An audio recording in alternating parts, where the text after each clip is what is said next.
I was married to a therapist. And you survived? I thought we were getting Hugh Laurie. Second best. You interviewed Saddam Hussein. What's that like? I was terrified. I'm playing strip poker with Israel. No, thank you. My CDs need to be put in alphabetical order. Are you going to be problematic again? The Dinosaur Hour. Sundays on GB News.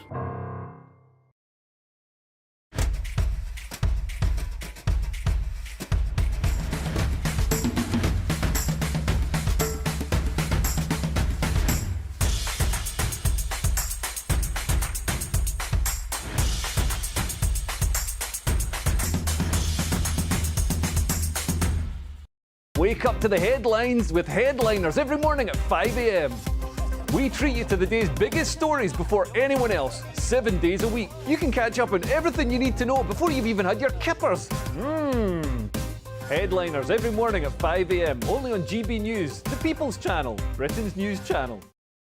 GB News, unlike other broadcasters, isn't obsessed with the London-Westminster bubble. We think there's a nation beyond the M25, and that's why we talk about the issues that matter across the land. Join me on State of the Nation, 8 to 9 o'clock, Monday to Thursday, on GB News. Daisy's listening, and you should too.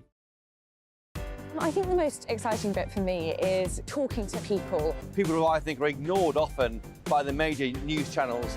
We're going to give news they want to hear. There's a voice there that needs to be heard. I think there's a chance here for a diversity of opinion to be expressed, which you don't find elsewhere. It's really exciting. We don't hold back. We're free to say how decisions that are taken here affect us all around the country. Only on GB News, the People's Channel, Britain's news channel. There's only 3 people you can trust in life. Your doctor, your lawyer, and your nana. I'm not sure. So join me, Nana Aquare, at 3 p.m. every Saturday and Sunday, where we discuss the biggest topics of the weekend. Be ready for battle. Could you be quiet? What is this? It's my new teeth. It's your new teeth. I don't bite. Well, not without a good reason. Always honest, always fun. Every weekend at 3 p.m. on GB News, the People's Channel, Britain's news channel. Your weekend starts here with Friday Night Live with me, Mark Dolan, 8 till 9 on GB News.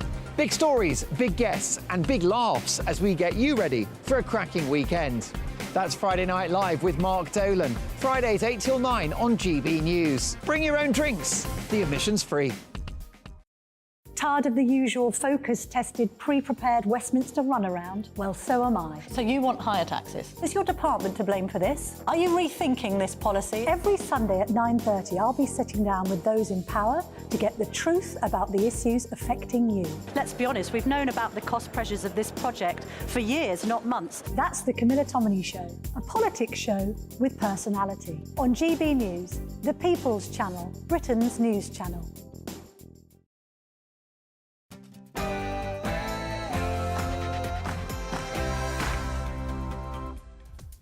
Good morning, it's 9:30 on Friday the 1st of December. Yep, it's here already. This is Britain's Newsroom with Pip Thompson and Cameron Walker.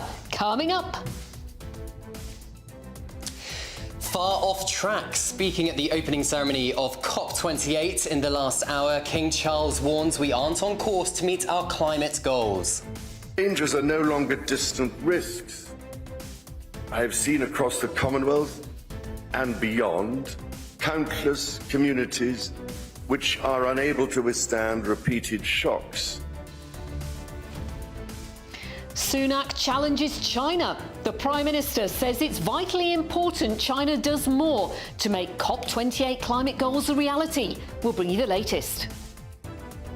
And royal legal action. The fallout of Omid Scobie's Endgame book and the royal naming row continues this morning. The palace threatens to launch legal action.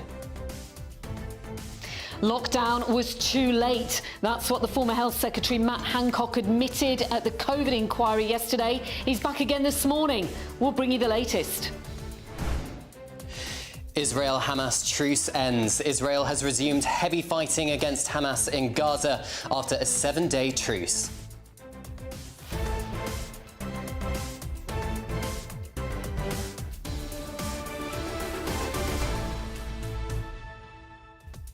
So plenty to talk about. Let us know what you think as well. GBviews at gbnews.com.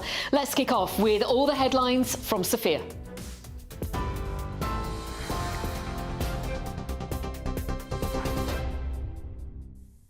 Good morning, it's 9:31. I'm Sophia Wensler in the GB Newsroom.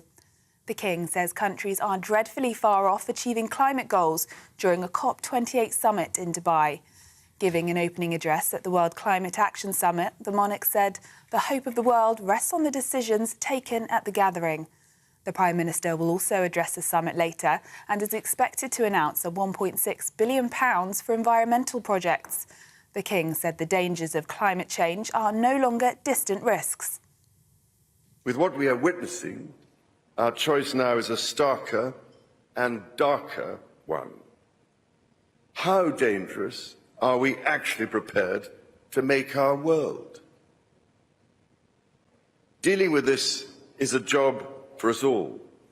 Change will come by working together and making it easier to embrace decisions that will sustain our world, rather than carry on as though there are no limits. Israeli defence forces send fighter jets to target terrorists in the enclave as combat resumes in Gaza. The IDF say they intercepted several rockets fired from Gaza earlier today. Israel's Prime Minister accuses the terrorist group of breaking the ceasefire agreement by not releasing all the women and children they are holding hostage. Qatar and Egypt mediators are pushing for another two-day extension of the ceasefire. Travel in some areas of the UK will be limited as train drivers return to strike action in a long-running dispute over pay. Members of ASLEF at 16 train companies are refusing to work overtime from today until next Saturday. The companies said they will operate as many trains as possible, but some areas may have no services. And you can get more on all those stories by visiting our website at gbnews.com. Now, it's back to Bev.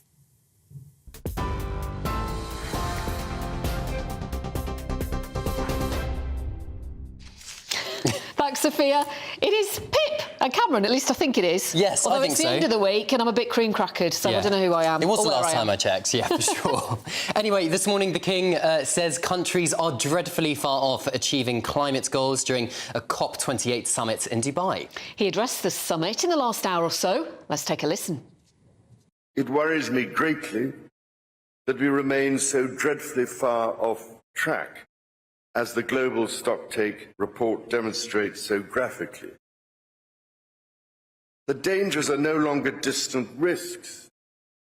I have seen across the Commonwealth and beyond countless communities which are unable to withstand repeated shocks, whose lives and livelihoods are laid waste by climate change.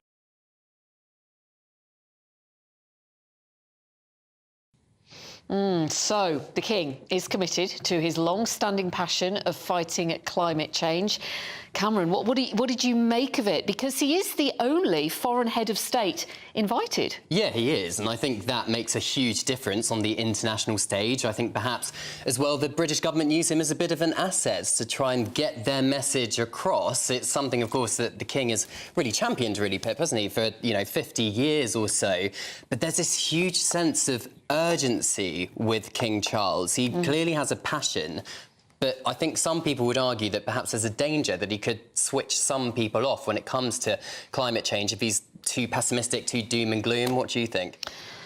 He's a great orator. He speaks very well about that, and I think his presence will certainly be appreciated. But we've also got the Prime Minister saying that, hang on a minute, China, you need to do more. Yeah, exactly. The Prime Minister announcing £1.6 billion of taxpayers' money to go on green targets this morning. But as you said, China, a massive player on this global stage, and the Prime Minister is expected to really urge China, one of those perhaps big polluters around the world, to do their bit. And is that £1.6 billion of our money actually going to make a bit of a difference? And it will be noted by many of you, perhaps, that Prince Charles... I'm still doing this. Only a year and a bit. King Charles. Yeah. That King Charles went in to Dubai on a private jet. Yeah, 3 private jets the British government chartered for this. The King went on one, Foreign Secretary David Cameron went on one, and of course the Prime Minister. I mean, we've got to cut into some slack here, because as if you can have 3 very important people on one jet. Security is obviously a major issue, but of course a lot of people, as you say, it's really creating a bit of hypocrisy, isn't it? Because could King Charles fly commercially?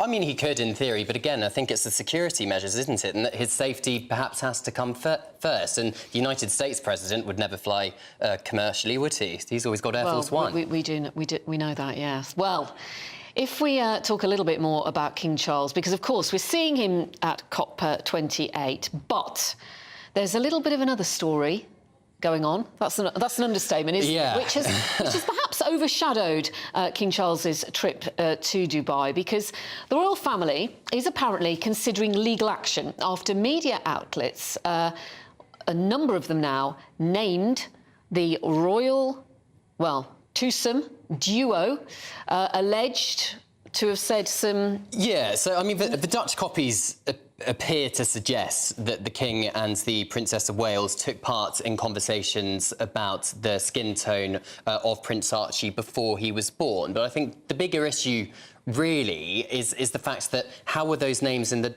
Dutch version, but not in the British version? Originally, the publisher said it was a translation issue.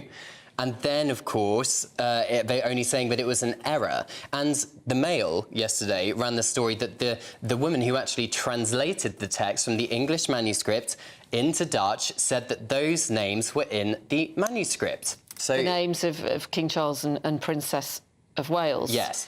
Now, I don't know about you, but I think there's more holes in this than a colander. Let's talk to Michael Cole, see what he reckons. Michael Cole, former BBC royal correspondent. What do you think? Good morning, Pip.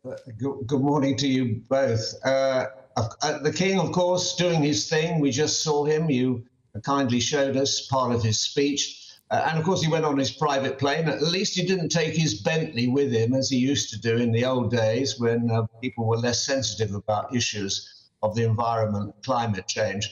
But to get back to your very perceptive question, the thing is, in this country, the law is administered in the name of the monarch. It's R versus Smith or R versus Cole or whoever the defendant is, Rex against the defendant. And I think it's inconceivable that His Majesty could go into one of the royal courts of justice and sue for libel or anything else in a case argued by King's Counsel before one of His Majesty's justices. It would be very, very difficult, and I can never think any member of the royal family suing for libel. It's always been their mantra: never complain, never explain. There we see the book, this volume at the centre of it, and here we see the two people who indeed are not mentioned in unfavourable terms. Every other single member of the royal family seems to be castigated to a great extreme extent, including Prince William and his wife, Catherine, Princess of Wales. So it's difficult to see what the royal family can do. In the past, Prince William, who we see there, did sue a French magazine that published pictures of his wife sunbathing topless, and he won that case. And of course, Prince Harry has more than one case against British newspaper groups in the British courts for invasion of privacy and other civil offences, which he alleges, and those two cases are ongoing. And Cameron and I have been covering them quite extensively in the past, and I'm sure we will in the future. So apart from issuing a sort of statement along the lines of other recollections may vary, it's difficult to know how the royal family should respond. Traditionally, they would say nothing. I think there's a strong case for keeping stum on this occasion. Silence is golden. I mean, it's understood, we found out last night, Michael, that Buckingham Palace are considering all options, but what they failed to be drawn in on was, you know, action against who? Is it Omid Scobie, the author of the book? Is it the Dutch publisher for publishing those two names?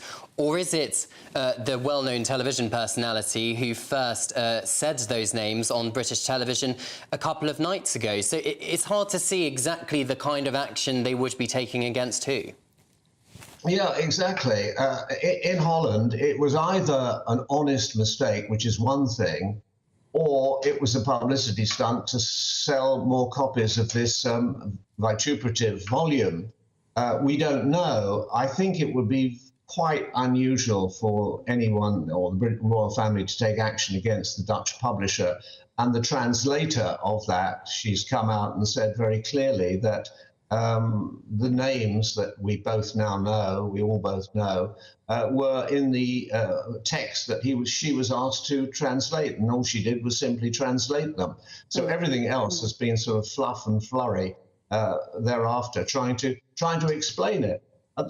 Here, it's very, very difficult to see what the royal family can do. I actually think, if I were advising, and that's not a possibility, of course, that it's much better to let commentators, honest commentators, parse this matter and come to their own conclusions. You know, the British public are not fooled. They make their own decisions very, very clearly.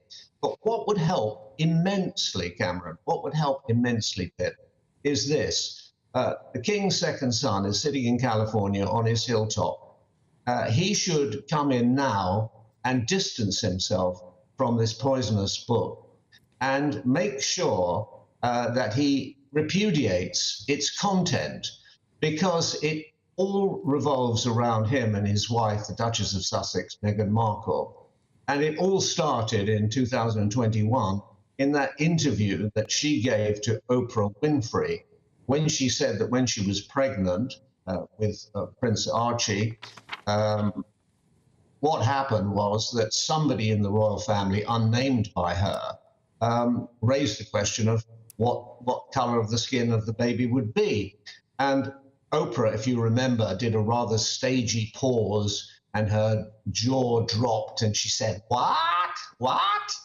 And it went on from there. And then Prince Harry, who we see there coming out of the church of Sandringham, he then joined the conversation. And I thought he looked very uneasy. I won't say embarrassed, but uneasy. And he said, I will never talk about that conversation. And when he was asked about it by Tom Bradbury of ITN, he said he wasn't alleging, they were not alleging racism and so on. So if that is his position, that they are not alleging racism among members of his family, the family that nurtured him, brought him up, and made him a prince of the blood royal, he should come out now. That would be the clearest indication of their disdain for this book. And how do you think this will have affected royal relations? Because it was only a few days ago that we heard that maybe there was a little bit of healing being done between Prince Harry and his father, King Charles. Well, Pip, I'll tell you something about men. That men can put up with having insults thrown at them. My goodness, I'm a world champion at that. I've been insulted by experts. But men hate their wives being insulted.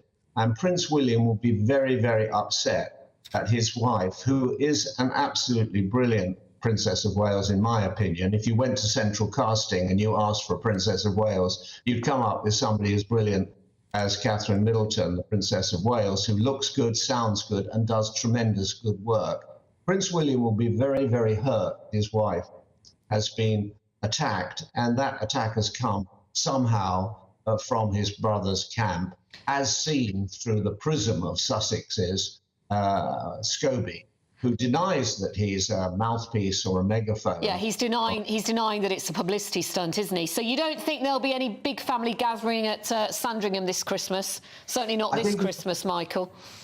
I think you can go down to the betting shop and you can bet against that. I think it's going to be a very hot day in February before we're going to see those two brothers together again. And it's understandable. But, you know, I come back to this. I come back to the much missed by us all, but me and especially Princess Diana. She would be absolutely devastated to know that her two sons, who she thought and brought up to be brothers, to be there for each other would ever be at loggerheads like this. Yeah. It's a terrible thing. And that's the dreadful thing about this charge of racism. It's pernicious. It's easy to make, but it's very hard to refute because you have to prove a negative. It's cruel, it's unkind, it's unnecessary. And Michael, there is not a scintilla of evidence for it at the moment.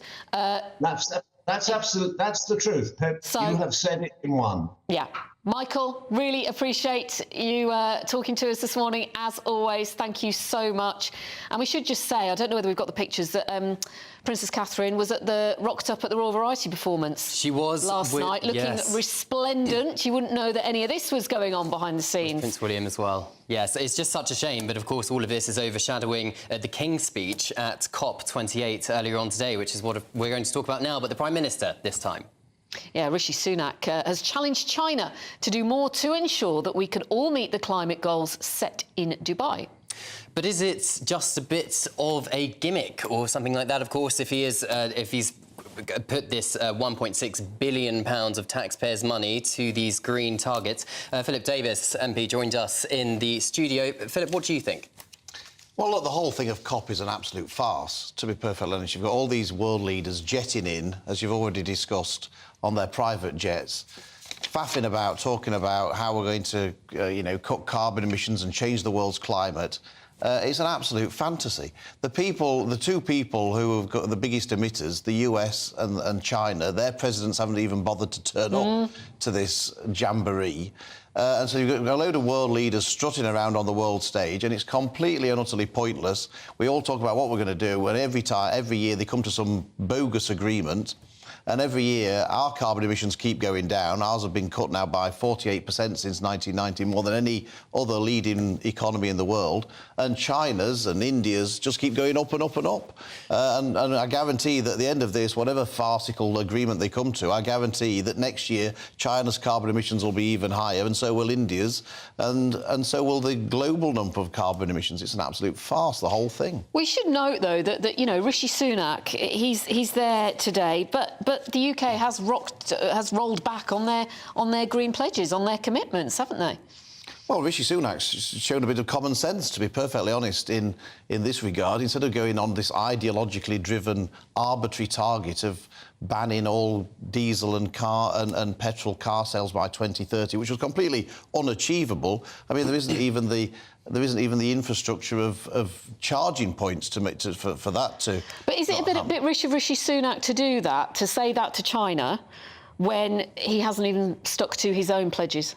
But we've cut our carbon emissions by more than any other advanced economy in the world. We're miles ahead of everybody else. I think it's about time, instead of us, sort of in effect, through some kind of masochistic policies, punishing ourselves each year with pointless targets. We're responsible for less than 1% of global carbon emissions. If we get to net zero, it won't make a blind bit of difference to global temperatures. We're fooling ourselves if we think we can change anything. So I think he's absolutely right to say, look, we're going to actually do this in an affordable way that doesn't punish people. But actually, we want everyone else to catch up. What's everyone else doing? It's no good us just doing it on our own. All we're doing is causing ourselves misery. We need everyone else to start catching up. You suggested a load of world leaders, COP28 is them strutting around on the world stage, but Britain perhaps is still seen, we think, as a world leader in this field. And do you think it's an opportunity perhaps for Britain, a global Britain, to lead by example when it comes to repairing the planet? Well, we have been leading by example. And everyone always told me, that, if we do it, everyone else will follow suit. Well, we've been doing it now for about 35 years, and I haven't seen anybody else following suit particularly. China are just pressing ahead. India, our emerging economies in Africa, the US don't really show much sign of caring too much. So we've been doing this. It's the same arguments that we used in the 1980s by CND supporters. If we get rid of all of our nuclear weapons, every other country in the world will follow. And I thought that was a load of old nonsense back then, and I think this is a load of old nonsense back now. There's no evidence at all to show that if we do this, everyone else is going to follow suit. What really is happening is they're all laughing at us and taking over our manufacturing industry that we've sort of handed away because it was too polluting, and they just moved to other countries who are polluting as well. It's a complete farce, the whole thing. Well, it all seems to play for. I guess we'll see how it pans out over the next few days. Phil, thank you. The Israel and Hamas truce, well, it's at an end because fighting in the last few hours has restarted. To explain all, we're joined by Defence Editor at the Evening Standard, Robert Fox. Robert, what exactly is the latest here? Because, of course, there are still hostages trapped in Gaza. Well, the latest is, as you say, that hostilities have resumed, which is an awful phrase. Israel is bombing, and it's bombing in the south of the Gaza Strip by all accounts. They say that they were provoked by Hamas launching a rocket towards Sderot, which is just to the north of one of the bigger towns just to the north of the Gaza Strip.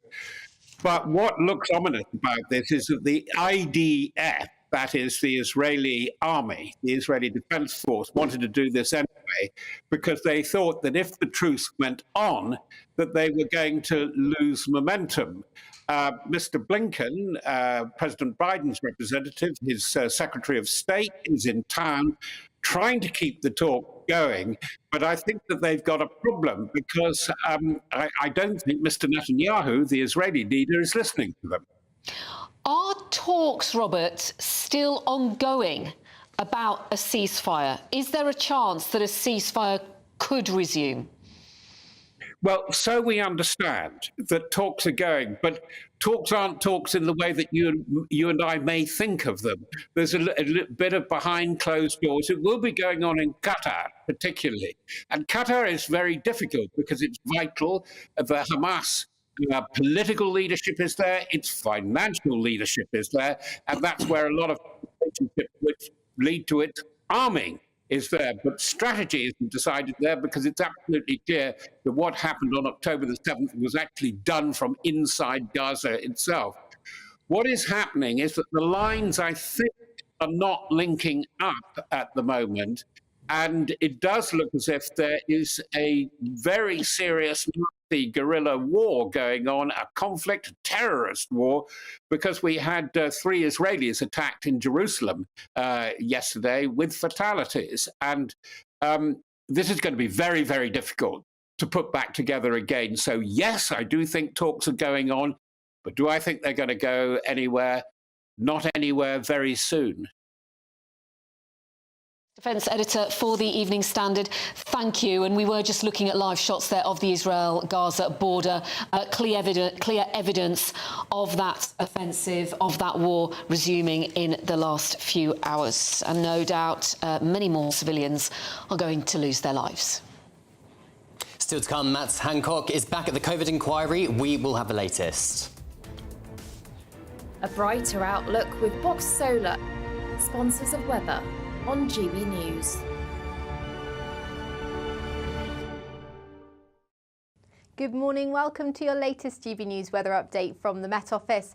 Freezing fog out there today, could be quite slow to clear, but it will be another dry and bright day for many. But there is a risk of some icy stretches for some of us across northeastern areas, as well as Northern Ireland and in parts of the southwest too. As I said, freezing fog that you may be with at the moment, it could last a few hours or so and bringing a fairly grey day for some areas of the southeast. Elsewhere though, dry with plenty of winter sunshine. Highs though of only 2 or 3 degrees. These look more like minimums for this time of year. So another bitterly cold day, particularly across parts of Scotland and northwest England.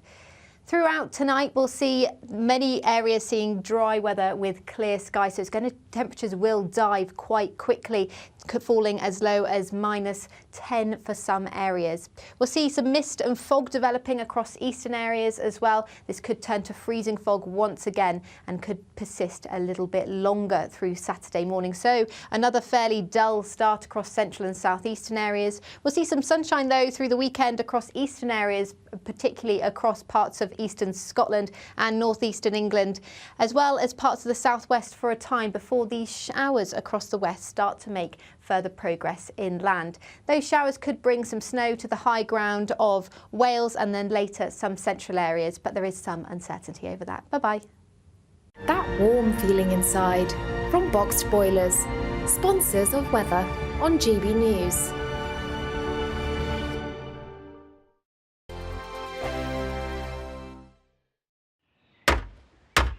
Who is it? We're here for the show. Welcome to the Dinosaur Hour with me, John Cleese. I was married to a therapist. And you survived? I thought we were getting Hugh Laurie. Second best. You interviewed Saddam Hussein. What's that like? I was terrified. I'm playing strip poker with Israel. Oh! No, thank you. My CDs need to be put in alphabetical order. Are you going to be problematic again? The Dinosaur Hour. Sundays on GB News. Good afternoon, Britain. Good afternoon, Britain. Join us, Tom and Emily, To find out what's happening in the heart of Westminster. and why it matters to you. Weekdays from midday, we bring you the most compelling stories from across the United Kingdom. And from your doorstep to our inbox. That's right, we want to hear from you. GB News, Britain's news channel. I think the most exciting bit for me is talking to people. People who I think are ignored often by the major news channels. We're going to give news they want to hear. There's a voice there that needs to be heard. I think there's a chance here for a diversity of opinion to be expressed, which you don't find elsewhere. It's really exciting. We don't hold back. We're free to say how decisions that are taken here affect us all around the country. Only on GB News, the People's Channel, Britain's news channel. I'm Michelle Dewberry, and I'm not here to tell you what to think. I'd much rather hear what you have to say. So send in your opinions to gbviews@gbnews.com. Keep them clean, and you never know, I might read them out. With my panel here on Jubes & Co, we debate, we get stuck into the issues of the day on a show where all views are welcome, especially yours. GB News, the People's Channel, Britain's news channel. In the GB Newsroom, we bring you the news as it happens. With our team of dedicated journalists across the UK, we're ready to give you accurate reporting every day. When the news breaks, we'll be there with bulletins on GB News, the People's Channel, Britain's news channel. Your weekend starts here with Friday Night Live with me, Mark Dolan, 8 till 9 on GB News. Big stories, big guests and big laughs as we get you ready for a cracking weekend. That's Friday Night Live with Mark Dolan. Fridays 8 till 9 on GB News. Bring your own drinks. The admission's free. GB News, unlike other broadcasters, isn't obsessed with the London-Westminster bubble. We think there's a nation beyond the M25, and that's why we talk about the issues that matter across the land. Join me on State of the Nation, 8 to 9 o'clock, Monday to Thursday, on GB News. Daisy's listening, and you should too. Tired of the usual focus-tested, pre-prepared Westminster runaround? Well, so am I. So you want higher taxes? Is your department to blame for this? Are you rethinking this policy? Every Sunday at 9:30, I'll be sitting down with those in power to get the truth about the issues affecting you. Let's be honest, we've known about the cost pressures of this project for years, not months. That's the Camilla Tominey Show, a politics show with personality. On GB News, the People's Channel, Britain's news channel.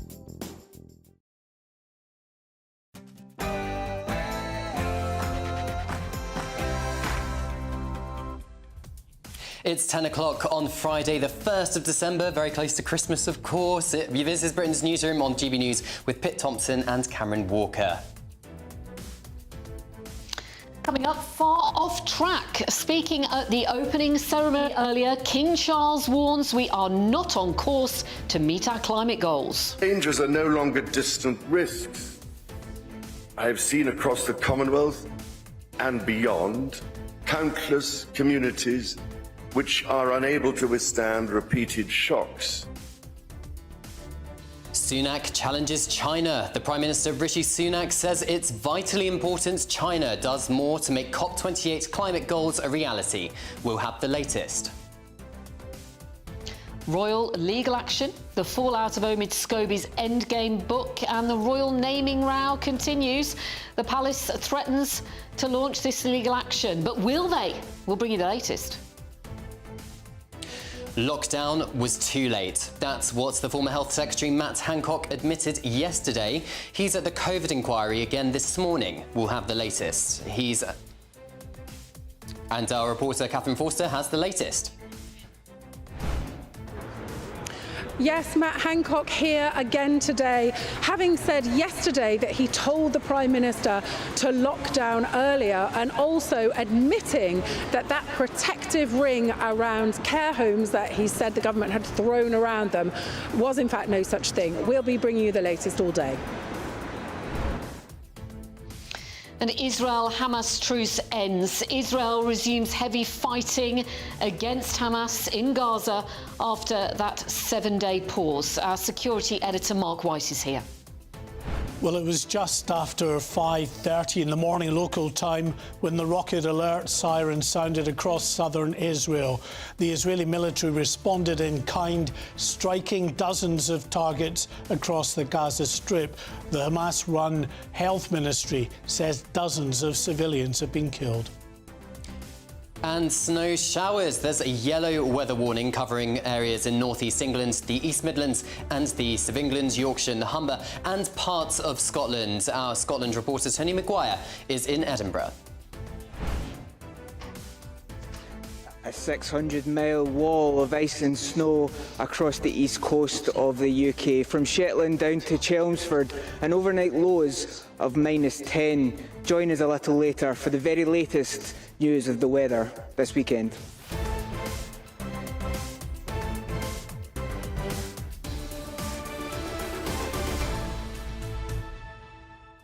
Yep, it's a bit chilly.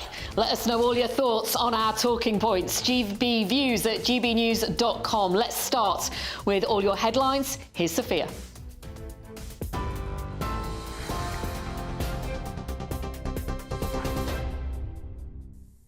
Good morning, it's 3 minutes past 10. I'm Sophia Wensler in the GB Newsroom.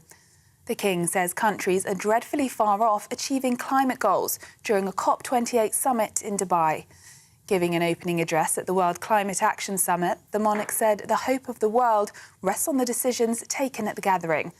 The Prime Minister will also address the summit later and is expected to announce £1.6 billion for environmental projects. The King said the dangers of climate change are no longer distant risks. With what we are witnessing, our choice now is a starker and darker one. How dangerous are we actually prepared to make our world? Dealing with this is a job for us all. Change will come by working together and making it easier to embrace decisions that will sustain our world, rather than carry on as though there are no limits. The Prime Minister says the government is finalising legislation to push through his Rwanda asylum plan, as his patience is worn thin by the setbacks to the deal. It's after Rishi Sunak said around £140 million has already been spent to house illegal migrants in hotels. The Rwanda plan initially failed after European judges intervened, calling it unlawful. But the government is set to publish new legislation which could disapply human rights laws for illegal migrants. There will also be a new treaty which ensures they cannot be sent from Rwanda to the country that they fled from. Israeli Defense Forces send fighter jets to target terrorists in the enclave as combat resumes in Gaza. The IDF says it's intercepted several rockets fired from Gaza earlier today. Israel's Prime Minister accuses the terrorist group of breaking the ceasefire agreement by not releasing all the women and children they are holding hostage. The Israeli army have published a map to advise Gazans of safe areas for their evacuation. Qatar and Egypt mediators are pushing for another 2-day extension of the ceasefire, but were unable to reach an agreement before the deadline expired. Former Health Secretary Matt Hancock is giving evidence to the COVID-19 inquiry for the second day. Mr. Hancock played a key role in the response to the pandemic. He rejected claims he lied to colleagues about having a plan for the outbreak, describing it as false allegations. Mr. Hancock also said he believed Number 10 was preventing Mr. Johnson from speaking publicly about the virus in February 2020. Travel in some areas of the UK will be limited as train drivers return to strike action in a long-running dispute over pay. Members of ASLEF at 16 train companies are refusing to work overtime from today until next Saturday. The companies said they will operate as many trains as possible, but some areas may have no services. The union accused the government and employers of not trying to negotiate. But the rail delivery group says the union should accept the offer, which would take average driver base salaries for a 4-day week from 60 to nearly 65,000. Travel journalist Simon Calder said it's a bleak start to December. Today is only the start, because we are going to see a whole series starting tomorrow of rolling strikes, one region at a time, one day at a time. The train drivers belonging to ASLEF are basically wanting to say we can cause an awful lot of problems to travellers. And then the worst day of December, I predict, is going to be on Sunday, when there won't be any trains from here on Avanti West Coast or on London North Western Railway. Parts of the UK could see 5 centimetres of snow today, with temperatures expected to drop as low as -10 degrees. It comes as the UK Health Security Agency has issued amber cold health alerts in 5 regions. This includes the East Midlands, West Midlands, North West, North East, Yorkshire and the Humber. Hilly areas including North York Moors and parts of Scotland are expected to see more snow later. And those posting cards and letters this Christmas are in for a festive surprise thanks to singing postboxes. Royal Mail says...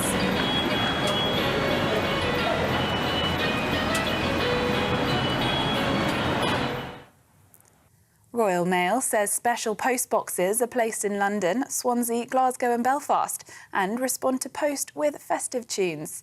This includes Jingle Bells, We Wish You a Merry Christmas and Deck the Halls. This is GB News across the UK, on TV, in your car, on your digital radio and on your smart speaker by saying play GB News. And now it's back to Cameron and Pip.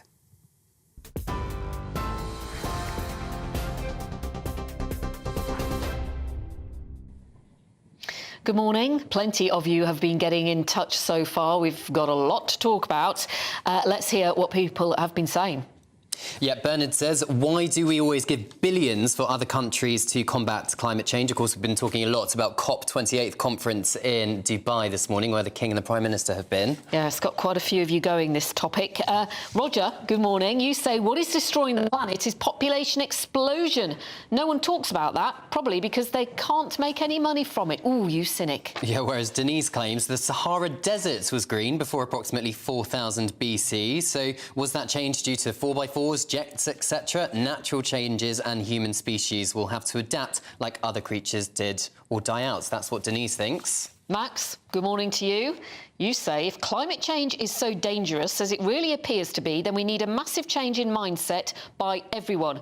No more foreign holidays, no more performance sports that require hundreds or thousands of people flying in from all over the world. No more Olympics or other international sports. No more imports of goods from across the world that could be manufactured in this country. Seems like a bit of a boring world, unfortunately, doesn't it? I don't know if I can cope without a foreign holiday, but we'll see. Fair enough. That is Max's view. Good morning to you, Max. And Paul says China pollutes more than most because it makes almost everything in the world. We don't pollute because we have no manufacturing base in the UK. I think a lot of people perhaps would agree with that.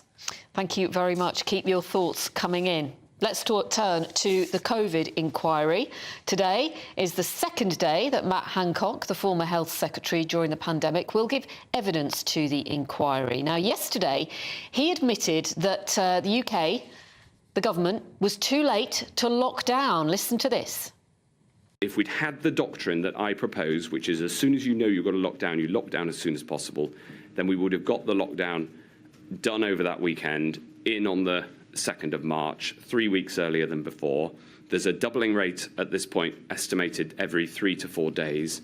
We would have been 6 doublings ahead of where we were, which means that fewer than a tenth of the number of people would have died in the first wave.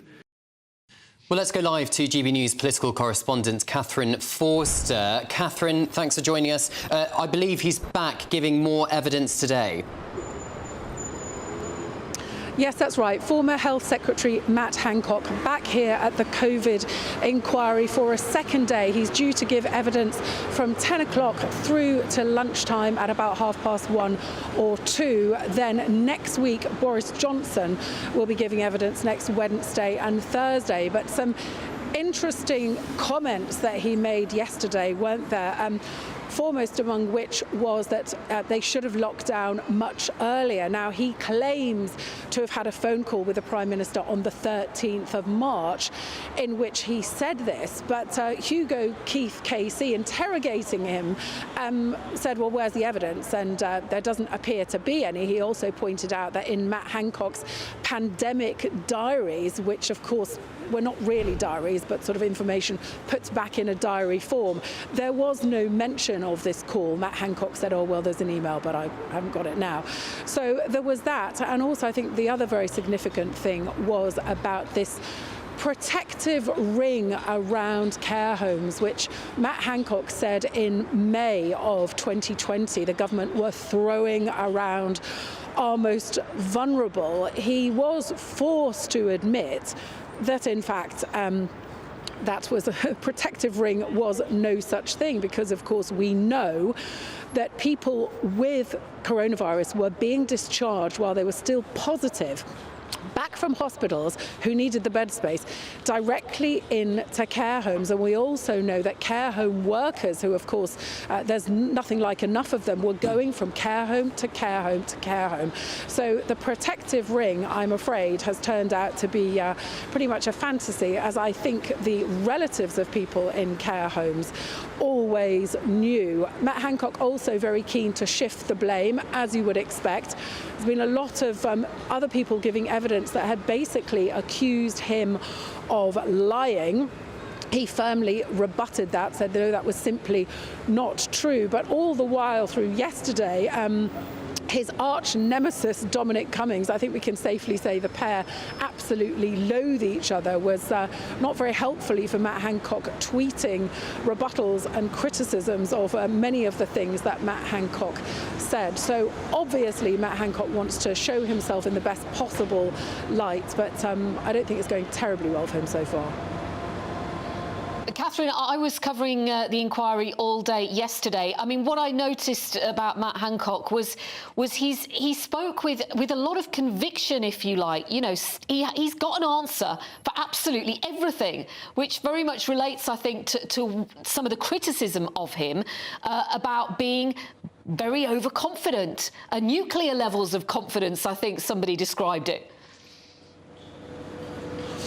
Yes, I think it might have been Helen McNamara, who worked in the Cabinet Office, who described nuclear levels of confidence. I think certainly Matt Hancock doesn't come across as somebody who is shrinking violent, who is unsure of his own abilities.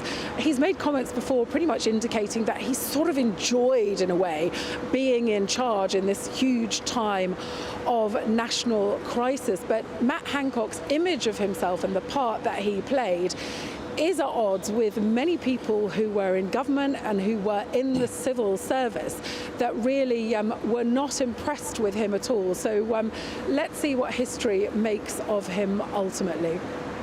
Catherine, thank you. We are now joined in the studio by political commentator John Oxley. John, welcome. Catherine's right there. It's not looking great for Matt Hancock, is it? No, and you can see through this with his, the so-called diaries that he brought out very quickly after the end of the pandemic, going around on TV a lot. It's clear Matt Hancock wants to present this image that he's the big COVID hero, he's the man who saved the day.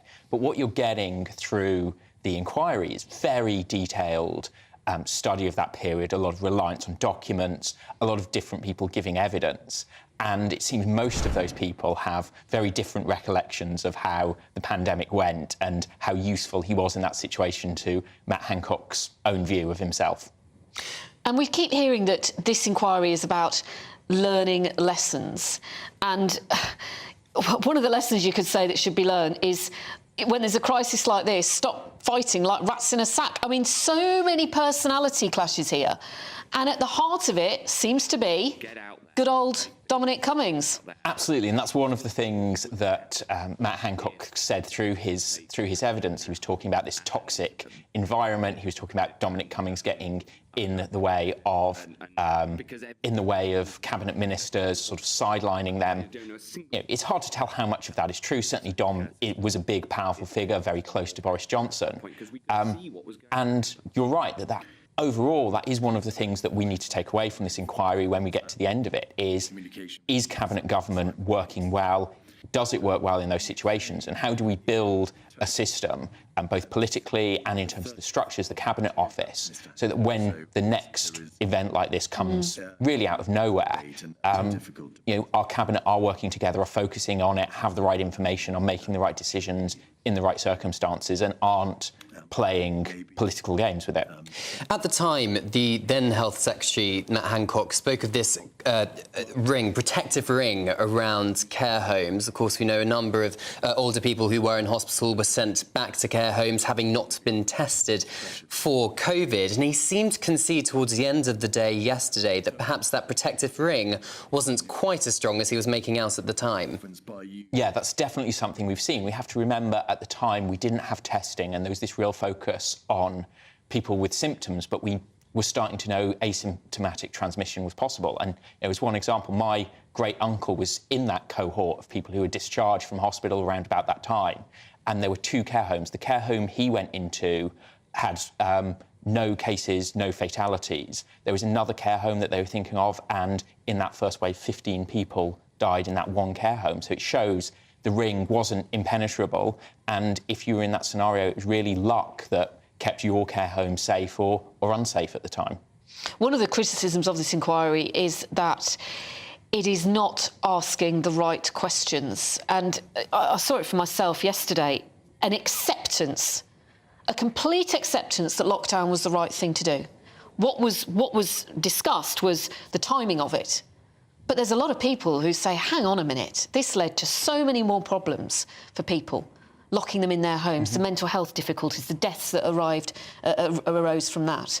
The school closures, I mean, I can see in the last few minutes, Matt Hancock has said and has told the inquiry, school closures may have been avoided if we locked down sooner. You know, it's this question of, should it have happened at all? There's definitely that, and I think there's another question which really should be in the inquiry but hasn't been touched on much, is were we doing enough to mitigate some of the consequences that we knew would happen from lockdown? Because even if you've crossed the line that we need to go into this lockdown, you should be able to come up, well, if we do that, this is going to happen, that's going to happen, and how do we have a plan to deal with that? And I think, one of the classic things is, the A-levels, where they came up with an algorithm system which was obvious on the face of it, it wasn't going to work, and then had to hurriedly redo it in the summer when it turned out to be a catastrophe. And I think that's another thing of how, when we get into these decision-making crises, our government looking at the whole thing in the round, looking what all the options are, and if you go down one route, how do you avoid some of the bad things that are a consequence of that? Well, John, it looks like there's still a lot more questions to answer, but thank you so much for joining us here in the GB News studio. Thank you. Should we turn to snow? There's none near me, but I was de-icing very early this morning. In fact, I did the wrong thing, because don't they say you should never put very hot water on your car windscreen so you could crack it? It could crack your windscreen. Guess what I did? Oh, no, you didn't. I did. Did it crack? No, well, no, thank goodness. Lucky. Yeah, that was lucky. I always feel really sad for school kids, actually, at the moment, because when I was at school, and I'm sure when you were at school as well, when it was a snow day, you could do snowball fights, go sledging, you'd have a day off school. Now, of course, because... snowball fights? No, we're not allowed to do snowball fights anymore, Cameron. Oh, dear. Anything like that, it's like conkers, isn't it? Health and safety. Exactly. Health and safety. Yeah, but of course, because of COVID and all the kids having to work from home, that's the excuse now. So they don't get a snow day, they still have to work and don't get to play out in the snow. That's very sad. But not the most important thing when it comes to this. I suppose not, no. Because there are yellow weather warnings for snow and ice that have been issued, and they've been extended across the UK. It looks like it's right down the eastern side of the UK with these freezing conditions in many parts of the country. Well, let's go live now to our reporter, Tony Maguire, who's in Edinburgh. Tony, it looks like you've got a little bit of snow where you are. Is there much travel disruption? Indeed, good morning. Well, certainly here in Balerno, just to the southwest of Edinburgh, it's quite a bit of a light dusting. Indeed, this is the same snowfall that was here yesterday, and it seems to me that quite right down the actual coastal area of Scotland, all the way from Shetland down to Essex, Chelmsford, about 600 miles has that yellow weather warning. Now, we're actually going into the 4th day of yellow weather warnings for snow and for ice, and indeed today we also saw warnings for the east coast of Northern Ireland as well as the southwest of England. And it's in the southwest of England that had many of those school closures that you talked about yesterday. Around 30 schools closed their doors yesterday, and indeed today, as temperatures remain below freezing, that many of those schools have decided to extend that into today, and in fact quite a lot of schools up and down the UK have joined them, some even as far west as the west coast of Scotland.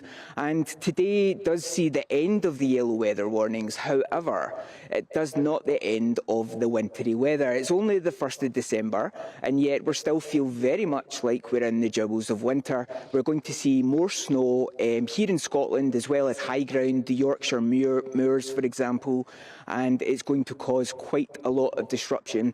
I was checking all ScotRail's feeds and National Rail's feeds earlier on, not a whole lot of disruption, but obviously the same warnings as we're so used to seeing by this point, that some trains may be delayed or there may be disruption as we go on. But of course the risk to health and safety is the main thing when you're getting around, especially at those slippy train platforms.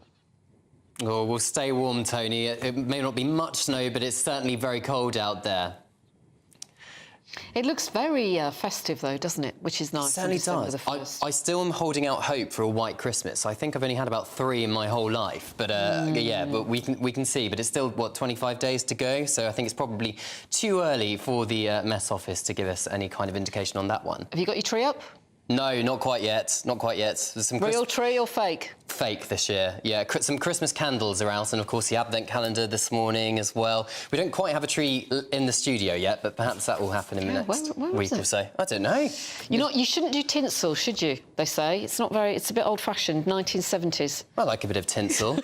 What do you baubles. think? Do you put a star or a fairy on top of the tree? Forget giving us your views on climate change. Yeah.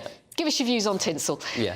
Stay with us here on Britain's Newsroom, because still to come, we'll be talking about that 7-day truce between Israel and Hamas that has ended with explosions and gunfire, each group accusing the other of violating the terms of that pause. This is Britain's Newsroom on GB News.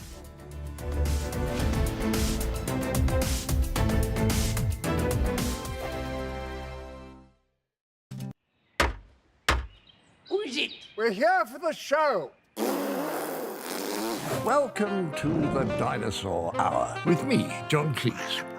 I was married to a therapist. And you survived? I thought we were getting Hugh Laurie. Second best.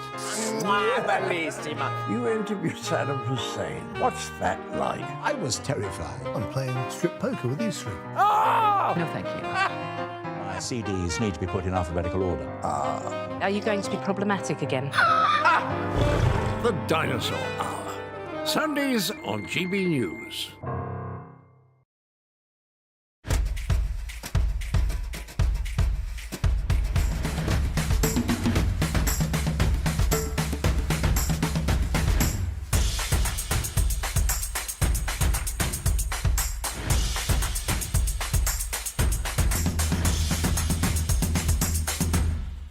Wake up to the headlines with Headliners every morning at 5 a.m.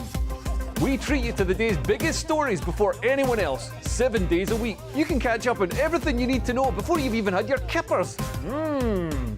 Headliners every morning at 5 a.m. only on GB News, the People's Channel, Britain's news channel.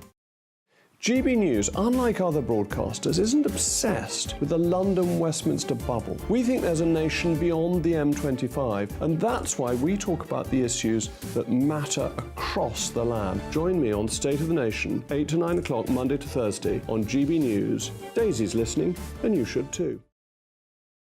I think the most exciting bit for me is talking to people. People who I think are ignored often by the major news channels. We're going to give news they want to hear. There's a voice there that needs to be heard. I think there's a chance here for a diversity of opinion to be expressed, which you don't find elsewhere. It's really exciting. We don't hold back. We're free to say how decisions that are taken here affect us all around the country. Only on GB News, the People's Channel, Britain's news channel. There's only 3 people you can trust in life: your doctor, your lawyer, and your nana.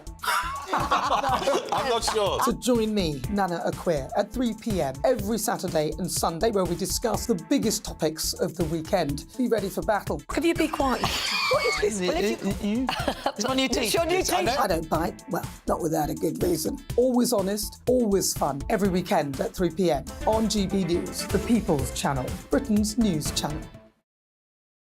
Your weekend starts here with Friday Night Live with me, Mark Dolan, 8 till 9 on GB News. Big stories, big guests and big laughs as we get you ready for a cracking weekend.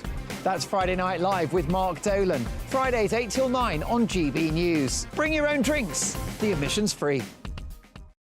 Tired of the usual focus-tested, pre-prepared Westminster runaround? Well, so am I. So you want higher taxes? Is your department to blame for this? Are you rethinking this policy? Every Sunday at 9:30, I'll be sitting down with those in power to get the truth about the issues affecting you.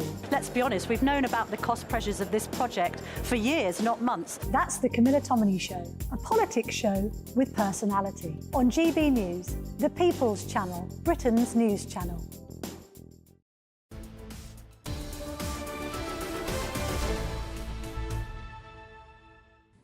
Welcome back. It's 10:27 here. You're watching Britain's Newsroom on GB News with Cameron Walker and Pip Thompson. The truce between Israel and Hamas is over. Fighting has resumed in the last few hours. Well, GB News' security editor Mark White joined us now to explain all. Mark, what's the latest? Well, that fighting has begun again in earnest. We had, many analysts had believed, maybe got about another 24 hours or so of a truce. There are still some women being held by Hamas, but it ended at just after 5:30 in the morning local time this morning, with the rocket alert sirens sounding in multiple locations across southern Israel. Let's listen to that.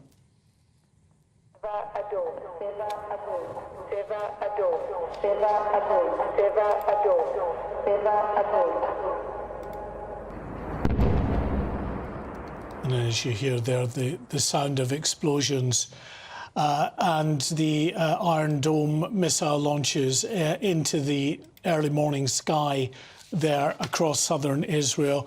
And really just moments after that, Israel responded in kind, targeting multiple areas of the Gaza Strip, particularly in the south of Gaza. Already, the Hamas-run health ministry is reporting that dozens of civilians have been killed. Now, very publicly, Antony Blinken, the US Secretary of State, is saying that the US continues to support Israel in its right to defend himself, but he is also urging caution from Israel, asking the Israeli government and the military to do all it can to try to avoid civilian casualties.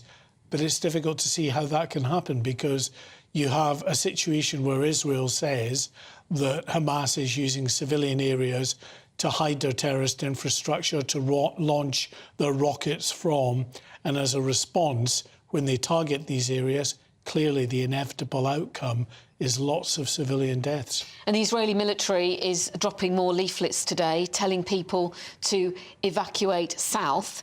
But that offensive is moving south. Nowhere is safe in Gaza. People are effectively penned in, aren't they? Well, interestingly, the Israeli military appear to be changing tactics slightly. They've been dropping leaflets that have a grid structure, so it's no longer just move south, but move to certain areas at certain times. Now, that strikes me as being full of potential for real confusion here, but What they seem to want to do is concentrate on smaller areas at a time and then urge the civilian population to move out of those areas into what they call safer zones. Let's see how that plays out on the ground and whether it's any more successful than what we saw in the run-up to this truce, which was an order to evacuate south with many people still staying in the north. Is there a chance that this ceasefire could resume? We understand Qatar is working to try and get things started again on that front because, as we've said, there are still so many hostages being held.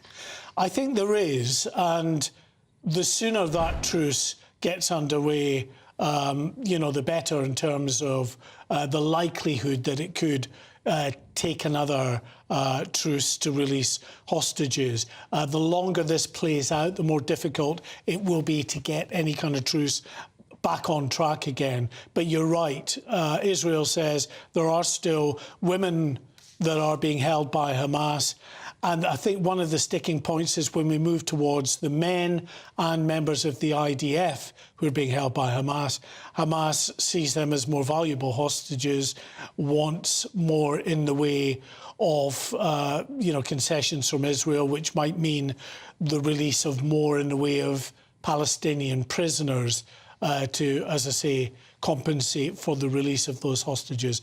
Qatar and Egypt currently still negotiating. So let's just see what happens. If we get another truce, it might be quite quick in being enacted, maybe in the next 24 hours or so. But if we don't, then things don't look good, I don't think, going forward. Okay. Mark White, thanks so much. Do stay with us here on Britain's Newsroom. We are going to be talking about... man's best friends. Oh, I like man's best friend. Oh, they're so cute. And a little cat as well, if you're watching on television. Owning a dog can dramatically reduce the risk of dementia, apparently. We'll be finding about that very shortly. Yeah, owning a dog is very good for your health, take it from me. And the bells stop ringing. The Pogues frontman, Shane MacGowan, has died aged 65. We're going to be reflecting on a legacy that shaped music and culture. That and much more. And here is your news now with Sophia.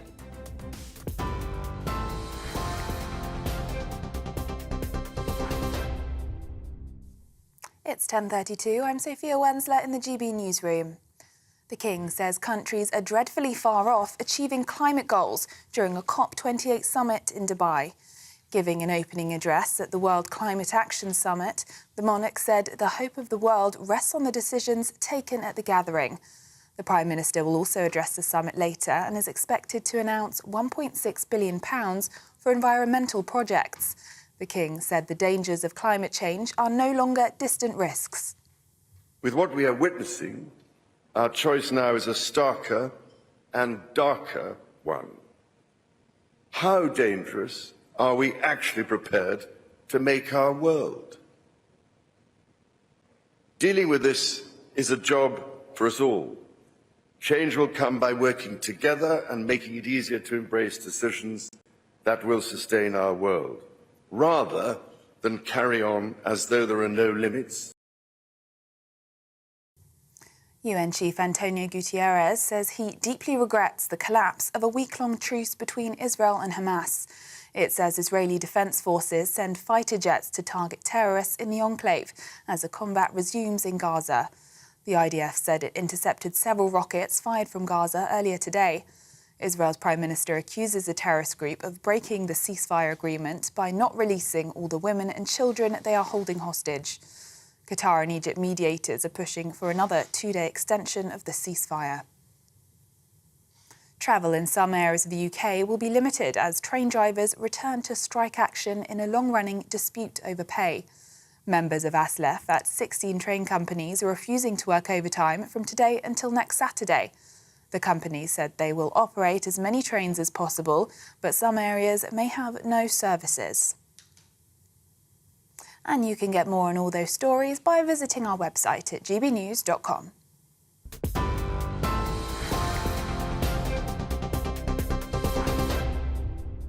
For stunning gold and silver coins you'll always value, Rosland Gold proudly sponsors the GB News Financial Report. And here's a quick snapshot of today's markets. The pound will buy you $1.2662 and €1.1613 euros. The price of gold is £1,615 and 79 pence per ounce. And the FTSE 100's at 7,510 points. Rosalind Gold proudly sponsors the GB News Financial Report.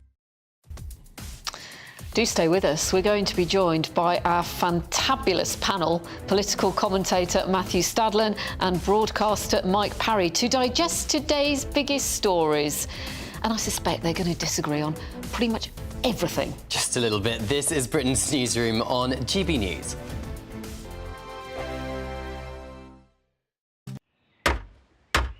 Who is it? We're here for the show. Welcome to the Dinosaur Hour with me, John Cleese. I was married to a therapist. And you survived? I thought we were getting Hugh Laurie. Second best. You interviewed Saddam Hussein. What's that like? I was terrified. I'm playing strip poker with Israel. No, thank you. My CDs need to be put in alphabetical order. Are you going to be problematic again? The Dinosaur Hour. Sundays on GB News. Good afternoon, Britain. Good afternoon, Britain. Join us, Tom and Emily, To find out what's happening in the heart of Westminster. and why it matters to you.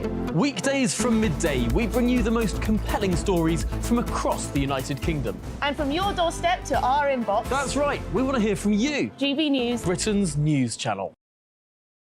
I think the most exciting bit for me is talking to people. People who I think are ignored often by the major news channels. We're going to give news they want to hear. There's a voice there that needs to be heard. I think there's a chance here for a diversity of opinion to be expressed, which you don't find elsewhere. It's really exciting. We don't hold back. We're free to say how decisions that are taken here Affects us all around the country. Only on GB News, the People's Channel, Britain's news channel. I'm Michelle Dewberry, and I'm not here to tell you what to think. I'd much rather hear what you have to say. So, send in your opinions to gbviews@gbnews.com. Keep them clean, and you never know, I might read them out. With my panel here on Jubes & Co, we debate, we get stuck into the issues of the day on a show where all views are welcome, especially yours. GB News, the People's Channel, Britain's news channel. In the GB Newsroom, we bring you the news as it happens. With our team of dedicated journalists across the UK, we're ready to give you accurate reporting every day.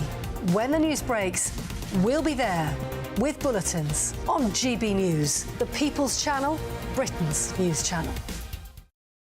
Your weekend starts here with Friday Night Live with me, Mark Dolan, 8 till 9 on GB News. Big stories, big guests and big laughs as we get you ready for a cracking weekend. That's Friday Night Live with Mark Dolan. Fridays 8 till 9 on GB News. Bring your own drinks. The admission's free. GB News, unlike other broadcasters, isn't obsessed with the London-Westminster bubble. We think there's a nation beyond the M25, and that's why we talk about the issues that matter across the land. Join me on State of the Nation, 8 to 9 o'clock, Monday to Thursday, on GB News. Daisy's listening, and you should too. Tired of the usual focus-tested, pre-prepared Westminster runaround? Well, so am I. So you want higher taxes? Is your department to blame for this? Are you rethinking this policy? Every Sunday at 9:30, I'll be sitting down with those in power to get the truth about the issues affecting you. Let's be honest, we've known about the cost pressures of this project for years, not months. That's the Camilla Tominey Show, a politics show with personality. On GB News, the People's Channel, Britain's news channel.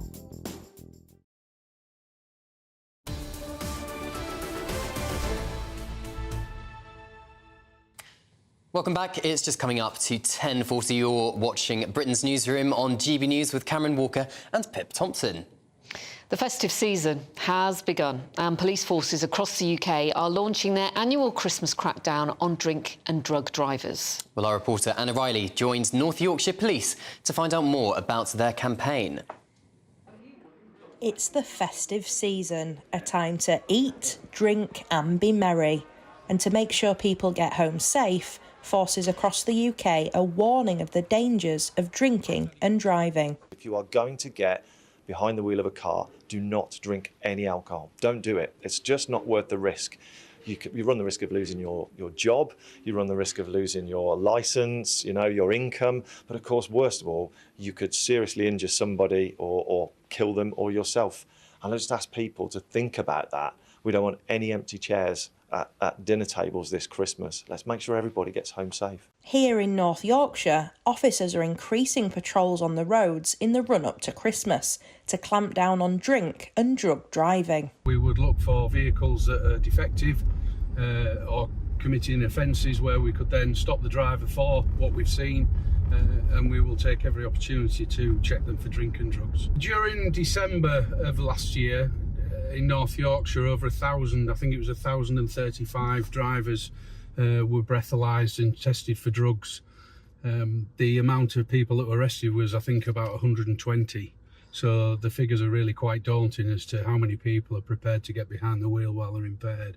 Police are also conducting static stops, pulling drivers over like this one for speeding and then breathalyzing them to check if they're over the limit. I was very careful coming along because I know that you've been there before when I've come in, and I do only do 30, but apparently I was just over. Well, I had to do a breath test, yeah. And how do you feel that the police are out patrolling? I think it's very good. I think it's a good idea, yes, absolutely. People will see him there, you here, and think, oh, what's going on? And, yeah. But there are obviously some people that don't take any notice. But, yeah, I think people will listen. The campaign runs until the start of New Year with the message, don't shatter lives this Christmas time. Anna Riley, GB News. Strong message there. Well, let's talk about it with political commentator Matthew Stadlen and broadcaster Mike Parry. Good morning to you both. There does seem to be quite a lot of optimism among people, doesn't there? Where you're having a drink at Christmas or whenever it is, and you're like, oh, I'll be all right by the morning. It'll have worn off. Well, that's a very foolish view to take, isn't it? First of all, I'm delighted to see policemen doing what I regard as a real policing job. You know what I mean? Because this is a big issue in this country. I'd rather see policemen out there on the roads than hunched over a laptop trying to find a hate crime in somebody's Twitter account or something like that, OK? But I got involved in a debate last week about whether or not we should take the drink-drive level in this country down to 0. And I argued against it. I think the drink-drive permitted acceptable drink-drive level in this country at the moment is good. You can go out and have 1 pint of beer and have a ploughman's lunch with 2 or 3 friends without going above the drink-drive limit and having a purpose to your journey. But if you go to 0, you will kill off the country pubs in this country. Most people are cognizant with the drink-drive laws. They don't exceed them. Very small number of drivers do, and they should be punished severely if they do that. But I don't want to see an overall ban on alcohol for drivers in this country. Interesting point, Matthew. What do you think? Because, 1 pint of beer, Mike might be fine with it. You might not be. Not that I'm saying you're a lightweight, but you get the drift. I'm a bit lighter than I was. I lost the stone. No, I thought this was going to be a conversation that could unite all of us, because no one wants to see deaths on the road. There was a terrible crash I read about just the other week, and it's harrowing. You say very, very correctly, actually, Pip, that in the morning you might not be sober. In fact, you probably won't be, depending on how much you've had to drink. And you don't want to wake up the next morning either, if you do drink and drive and realise that your life has changed forever, the lives of other people have been changed forever, you might lose your job and so forth, as that police officer said. There is still clearly a need for these sorts of campaigns because, as the officer also pointed out, 10% roughly of those who were stopped last year in his area, in North Yorkshire, were found to be over the limit. So for goodness sake, the message from all of us, whether we end up bringing it down to 0 or not, and I hear what you're saying about the importance of the country pub trade, whether we end up doing that or not, and I haven't heard a big debate about it recently, just don't drink and drive. Yeah, but Matt, the morning after thing is a completely different argument. If you've got a car, if you're responsible for opening that door and getting in, you know exactly how much you can drive in this country. And that 10% figure, by the way, I'd like to see that broken down between drink and drugs, because increasingly drugs is becoming the major problem for drivers, because they think they can get away with it more easily. You see what I mean? There's not alcohol in your breath, and how can a policeman tell if you've got glazed eyes? So they should be cracking down on the drugs, and people should be aware of how much they can drink when they go out socially. They absolutely should. What I'm saying about the morning after is that you might be drinking on a Friday night, not drive, not go anywhere near your car. I agree. And then you feel you have to get somewhere in the morning on the Saturday, might be taking your kid to football practice or whatever, and not be aware that you are still over the limit. Yeah, well, I totally agree with that, but people have got to be aware of their limitations and how long it takes alcohol to get out of your body. But I'm not sure people are aware. This is my point. I think you might be right. People are very, very optimistic about it, unless you buy a home breathalyser kit. And also, what you have to remember is that in Scotland, it's a lot stricter than the rest of the United Kingdom as well when it comes to drink driving limits. It's about half the limit that it is in this country. The point you raised, though, Mike, is an interesting one about whether or not we should actually say just no alcohol, because you heard the officer there. He said just don't drink anything. And that would be my advice, because clearly... But that would kill off the pub trade in this country. But you might have said the same when they brought the drink driving limit in the first place, because don't forget, not that long ago, a few decades ago, there was no limit, was there? Well, you're going back to the early 60s, and that was a very long time ago, and we've all got used to it now. But, for instance, when they cut out smoking in pubs, it killed off a lot of town centre pubs. Now, I'm not advocating That's just ridiculous. You could go outside and have a fag. You didn't need to do it around loads of other people who don't smoke. Do you know what? Take it this weather now, people will not go outside and have a cigarette, and so they won't go to the pub at all. Honestly, it had a huge effect on the pub trade. I'm not advocating we'll take up smoking just to keep pubs alive. What I'm saying is, if you change the social limits of what can go on in a pub, you do affect the industry. What I would like to see, and I don't think we have the figure sadly available to us, but maybe this is a conversation for the future as well, is I would like to know how many accidents there are when someone has had one drink, when someone is within the legal limit. Because if, for example, I was able to say to you, and I'm not saying this is the case, if you cut it to zero, you save 100 human lives a year, you might change your tune. Well, if that was a fact that you could present scientifically, I'd have a look at it again. But I believe in the scientific laws at the moment that your behaviour does not change almost at all when you've consumed 1 pint of beer. The actual limit in this country is about 1.4 pints, OK? Now, if I'm ever in the position... I have 1 pint, and I wouldn't dream of going over that because, you know, metabolism or the strength of your beer and all that. But you can have 1 pint, and that 1 pint can keep you in a pub for 40 minutes or so with a friend, talking or having, as I say, a sandwich or something like that, and then you can go on your way safely. And I think that's fine. Isn't it interesting, though, guys, that how things change, right? So we talked about the law coming in the first place, whenever it was, in the 60s or whatever.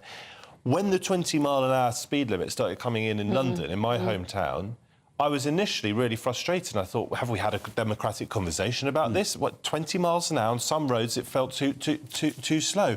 And yet now, wherever I am in London, I think, crikey, imagine if you're driving at 30 miles an hour. And it seems to me that it was a spot-on decision, that. No, I have the opposite feeling to that, honestly. It's part of the war on the motorist. And again, the drink-drive limit down to zero, another act of war against the motorist. If you're driving in London at 4:30 in the morning, as we sometimes are, on a deserted road at 20 miles an hour in a car that's got a 3-litre engine, then what's the point? Why haven't they got variable speed limits? You should be able to go much faster in the early hours. We're going to end up going down this 20-mile-per-hour rabbit hole, which we've done before, and we will do it again, but let's just stick to the stories of the day, shall we, Mike? What would you like to get exercised about next? Well, let's have an uplifting story. Let's talk about owning a dog, OK? Now, my own tale is, most of my life I've lived in flats. Your own tale. My own tale, thank you very much. I don't know how good I am sometimes. He's on it this morning, isn't he? And at the moment I live in a penthouse and I've got a roof garden, but not big enough really to exercise a dog. I have, however, bought an investment property for my retirement, if the retirement day comes, and it's a cottage.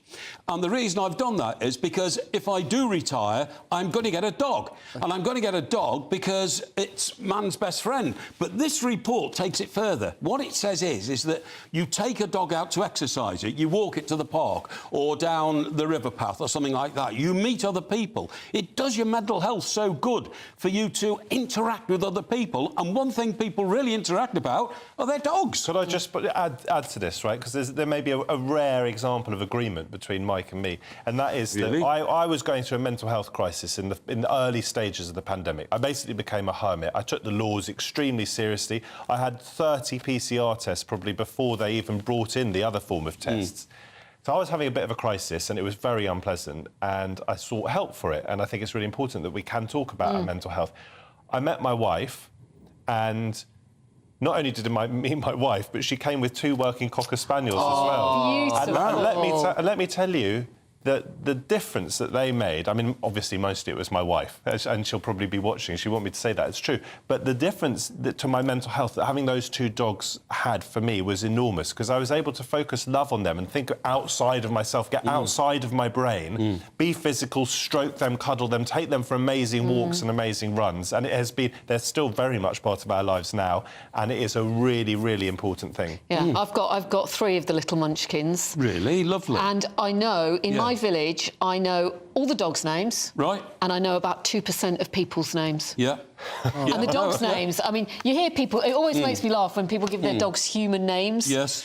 Like, Richard! That's right. Come here, Richard! I'll tell you where I draw the line, though. I read about people sometimes whose dogs sleep with them. I'm going, I move from the position of thinking, how on earth can you have a dog on the sofa when it is running around outside? We take our shoes off, to a point where I then started having the dogs on the bed when I was going to sleep. So I became a dog convert almost overnight. One of my dogs, Mike, you'll love this, sleeps on the top of my pillow. Oh, no. Wow. And you're on the same pillow? What do you mean? Well, he's sort of on next top to me. of your head? He always goes to the pillow. Really? This fits into another story in the papers this morning. I think it's in a couple of papers about dogs, and it's the fact that is it almost half of us, a great percentage of us, would rather spend Christmas with our dogs than we would with our relatives. Yeah, well, I can see that, because you get total obedience from your dogs. You don't get total obedience from your relatives, do you, eh? So, yeah, I'd vote that one a plus, definitely. Mike, very quickly, we've got the Pogues frontman, of course, Shane MacGowan, died aged 65 after a short stay in hospital. Lots of tributes have been pouring in over the last 24 hours. Absolutely fantastic. Matt and I were talking just before I came on, and Matt was sort of, you know, the intellectual that he is. You know, why is this guy so famous and all that kind of stuff? Well, every year I do a Christmas show at the O2 Shepherd's Bush Theatre, right?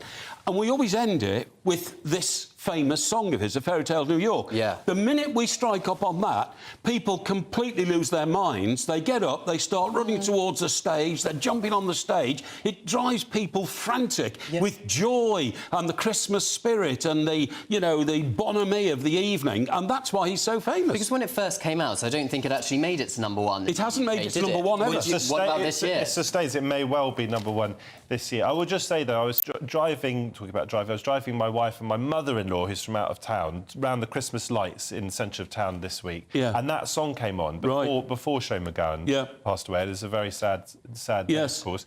And she wanted me to change the track because she thought it was a bit miserable. Oh, God, well, I was going to say, it's not really that much... It's not a festive song, really, is it? I mean, the first time I heard it, I wanted to get on the train and keep on going, to be quite honest. Right, OK. It is because of Fairy Tale of New York. What Cameron's just said is... he might now become #1, because when people die, Elvis became #1 the day after he died, John Lennon #1 the day after he died, and it could well happen now. And it's all down, by the way, to what's the name of the girl singing him? Kirsty McCauley, right? Sorry, Kirsty McCall. Kirsty McCall. Thank you very much indeed, Pip. Thank goodness we got you here, Pip. Kirsty McCall, who sang it with him, was the arranger of the song as well, because he was all over the place. I mean, has he got the resonance though still today with younger people to make it everybody loves it at Christmas let's pause. We're going to return, but it's almost the top of the hour. We are going to bring you so much more chat and the latest evidence from the COVID inquiry. A brighter outlook with Box Solar, sponsors of weather on GB News.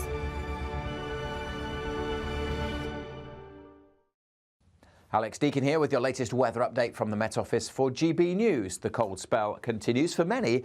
A sparkling day of winter sunshine, but there are a few showers around, a mixture of rain, sleet and snow. Low pressure is drifting away to the south, but the air is still coming down from the north, hence why it is still cold.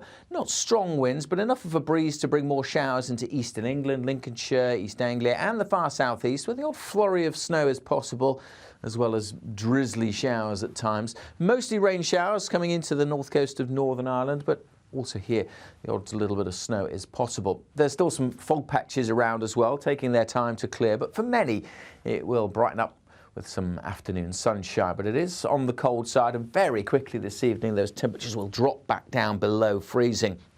Also likely to see the mist and fog thickening up through the evening, particularly over central and eastern parts of England. A few more showers coming into southwest Scotland could turn things icy through the night here, and those showers could also have some snow mixed in over the hills. For many, though, it's a dry night, a clear night and a cold start to the weekend. A pretty extensive frost.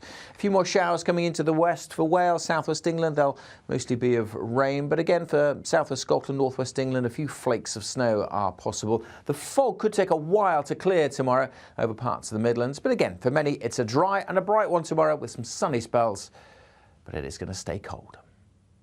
That warm feeling inside from Boxed Boilers, sponsors of weather on GB News. Thanks, Alex. Still to come, King Charles has told the COP28 summit that countries are dreadfully far off achieving their climate goals. You're with Britain's Newsroom on GB News, the People's Channel. Stay with us.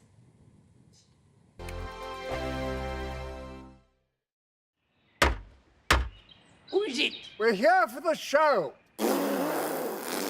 Welcome to the Dinosaur Hour with me, John Cleese. I was married to a therapist. And you survived? I thought we were getting Hugh Laurie. Second best. You interviewed Saddam Hussein. What's that like? I was terrified. I'm playing strip poker with these three. Oh! No, thank you. My CDs need to be put in alphabetical order. Are you going to be problematic again? The Dinosaur Hour. Sundays on GB News.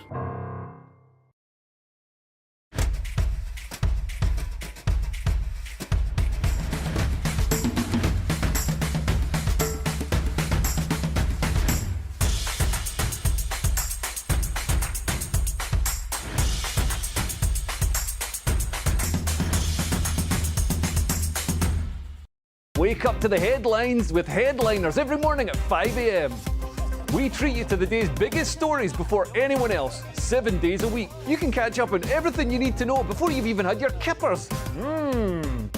Headliners every morning at 5 a.m. only on GB News, the People's Channel, Britain's news channel. GB News, unlike other broadcasters, isn't obsessed with the London-Westminster bubble. We think there's a nation beyond the M25, and that's why we talk about the issues that matter across the land. Join me on State of the Nation, 8 to 9 o'clock, Monday to Thursday, on GB News. Daisy's listening, and you should too. I think the most exciting bit for me is talking to people. People who I think are ignored often by the major news channels. We're going to give news they want to hear. There's a voice there that needs to be heard. I think there's a chance here for a diversity of opinion to be expressed, which you don't find elsewhere. It's really exciting. We don't hold back. We're free to say how decisions that are taken here Affects us all around the country. Only on GB News, the People's Channel, Britain's news channel. There's only 3 people you can trust in life. Your doctor, your lawyer and your nana. I'm not sure. So join me, Nana Aquare, at 3 p.m. every Saturday and Sunday, where we discuss the biggest topics of the weekend. Be ready for battle. Could you be quiet? What is this? It's my new teeth. It's your new teeth. I don't bite. Well, not without a good reason. Always honest, always fun. Every weekend at 3 p.m. on GB News, the People's Channel, Britain's news channel. Your weekend starts here with Friday Night Live with me, Mark Dolan, 8 till 9 on GB News. Big stories, big guests and big laughs as we get you ready for a cracking weekend. That's Friday Night Live with Mark Dolan. Fridays 8 till 9 on GB News. Bring your own drinks. The admission's free. Tired of the usual focus-tested, pre-prepared Westminster runaround? Well, so am I. So you want higher taxes? Is your department to blame for this? Are you rethinking this policy? Every Sunday at 9:30, I'll be sitting down with those in power to get the truth about the issues affecting you. Let's be honest, we've known about the cost pressures of this project for years, not months. That's the Camilla Tominey Show, a politics show with personality. On GB News, the People's Channel, Britain's news channel.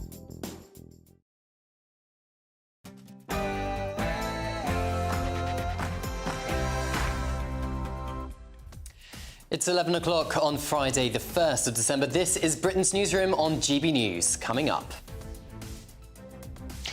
Far off track. Speaking at the opening ceremony this morning, King Charles warns we are not on course to meet our climate goals. Dangers are no longer distant risks. I have seen across the Commonwealth and beyond countless communities which are unable to withstand repeated shocks. And Sunak challenges China. The Prime Minister, Rishi Sunak, says it's vitally important China does not make COP28 climate goals a reality. We'll hear from the Labour leader, Sir Keir Starmer, shortly. Lockdown was too late. That's what the former Health Secretary Matt Hancock has admitted so far. He's at the COVID inquiry again today. Our reporter Catherine Forster is there. Yes, Matt Hancock saying that not only was the first lockdown too late, but so was the third lockdown. He said if it had happened earlier, perhaps schools could have been kept open, perhaps the worst consequences could have been avoided. He's now being taken through in granular detail the situation in care homes. He, of course, said there was a protective ring. It's been clear for some time, really, that that didn't exist. I'll bring you more shortly. And Villa violence. 39 people have been arrested after violence broke out in the build-up to Aston Villa's game with Liga Warsaw in Birmingham last night. Animals and police officers were hurt.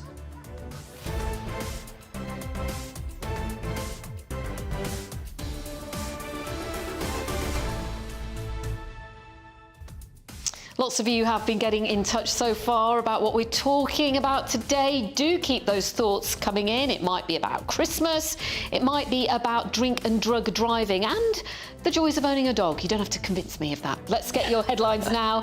Here's Sophia.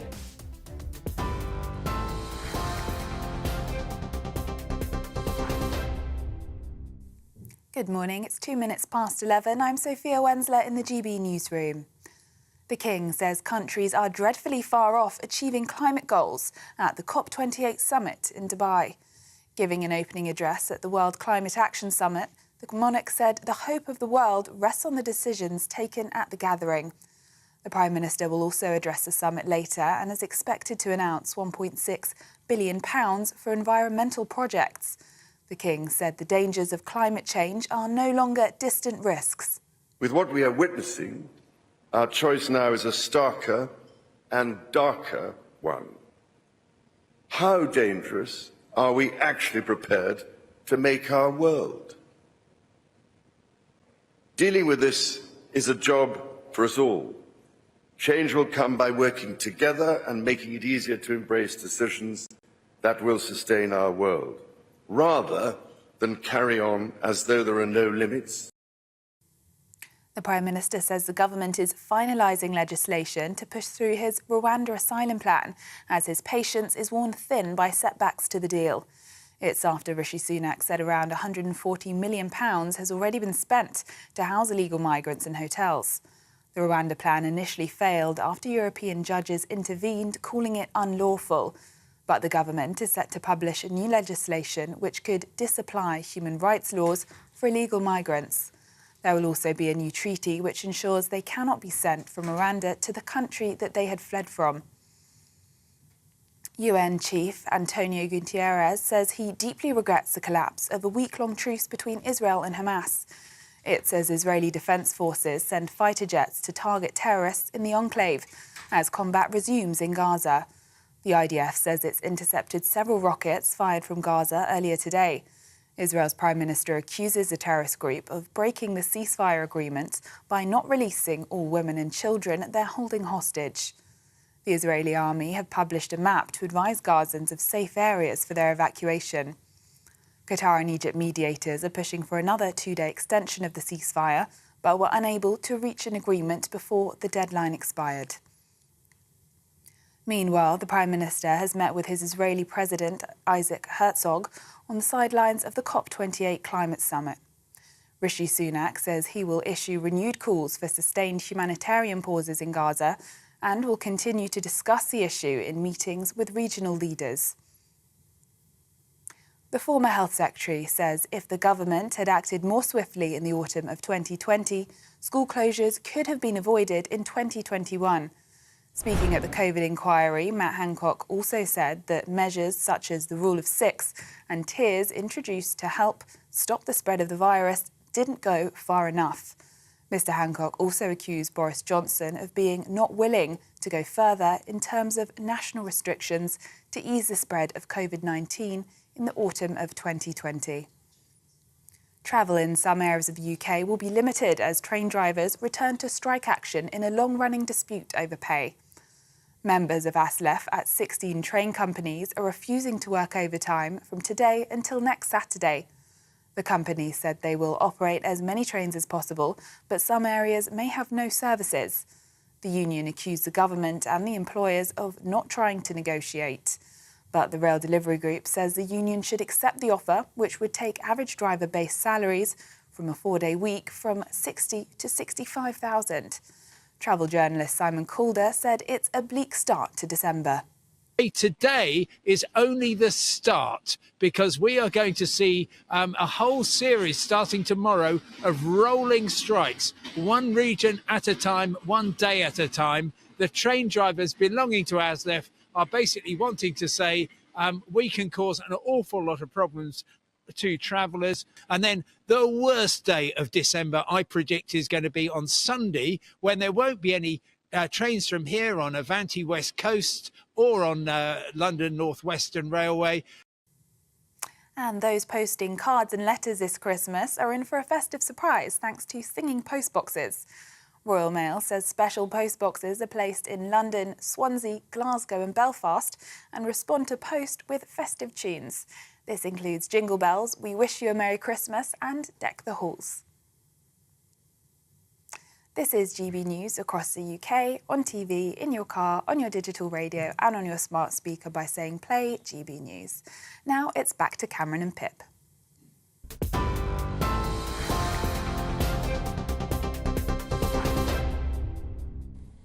Thanks, Via. Welcome back to Britain's Newsroom on GB News. Now, lots of you have been getting in touch on all the stories we've been discussing, Christmas, dogs, but... of course, slightly more seriously, drink driving. We had a very lively discussion a little bit earlier. Linda has been in touch, and she very sadly says that her father was killed by a drunk driver in 1997 by a man who had been drinking during the day and night. He stayed overnight at a pub, and then, having no breakfast the next morning, he got behind the wheel of his car. What a tragic story. I'm so sorry, Linda. Yeah, and Linda says if you're driving, you should not drink alcohol, not one drink. And if you drink the night before, you should not drive the next day, full stop. Max, hello to you. You say drink driving is something you're involved in because as a police officer, all people react differently. There's no hard and fast rule as to how you as an individual will be affected, other than it will make you feel more confident. There is only one bit of advice I can give. If you will be driving within 24 hours, don't drink any alcohol. Yeah, seems to be a running theme here. Valerie says, I get drunk on one glass of wine. It sends me to sleep. Kill the alcohol or kill a person. Very strong views there. And Trish, good morning. If you ban drink and have a zero tolerance and someone has a drink at home in the evening and the next morning drinking to work, they're pulled up and have a retrace of alcohol in their blood, then they could lose their livelihood. So don't be daft. Having zero tolerance is wrong. It's very dangerous, isn't it? It's all the next morning stuff, the morning after. You may think you're fine to drive, but then clearly you're still above the limit, and it can have devastating consequences. And there are other ways of getting somewhere if you're desperate to go to that place, like the bus. Yep. Maybe you can walk, but yeah, being safe. Keeping yourself safe and others is, of course, paramount. Absolutely. Let's move on now. Well, earlier this morning, King Charles in Dubai urged world leaders to make the COP28 climate summit a turning point. Let's go live to GB News political editor Christopher Hope, who is at the summit in Dubai. Good morning, or good afternoon to you, I should say, Christopher. What has been the reaction then to King Charles's speech? Well, he's got lots of support. I mean, he's the only, I think, head of state to come over with also the head of government. Of course, Rishi Sunak's here giving a press conference here in Dubai in about half an hour's time. The big focus of the UK here is a stock take on that pledge from the Paris Accords in 2015 to cut global warming by 1.5%.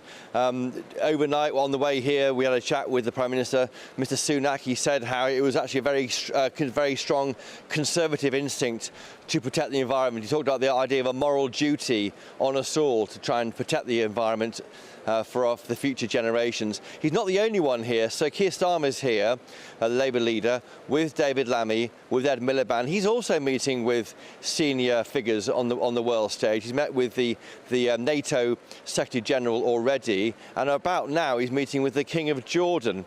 Before he had that meeting, I caught up with him for GB News. Here's what he had to say. Your big thing, if you win an election, is your dash for green power by 2030. But won't that drive up bills for families who can least afford it? It will do the complete opposite. If we can get to clean power by 2030, that means lower bills, not just for 1 year or 2 years, but permanently lower bills. It also means energy security, which means that Putin can't put his foot on our throat and we don't pay higher prices because of international conflict. It also means that we get the next generation of jobs, skilled jobs, secure jobs that are desperately needed. So the cost is actually if we don't do it, not if we do it. OK, and your green spending promise will cost £28 billion a year. You'll hit that figure at some point in the second part of the next Parliament. How will you fund it, though, through borrowing or taxes? Well, look, the important point is that we are determined to hit clean power by 2030.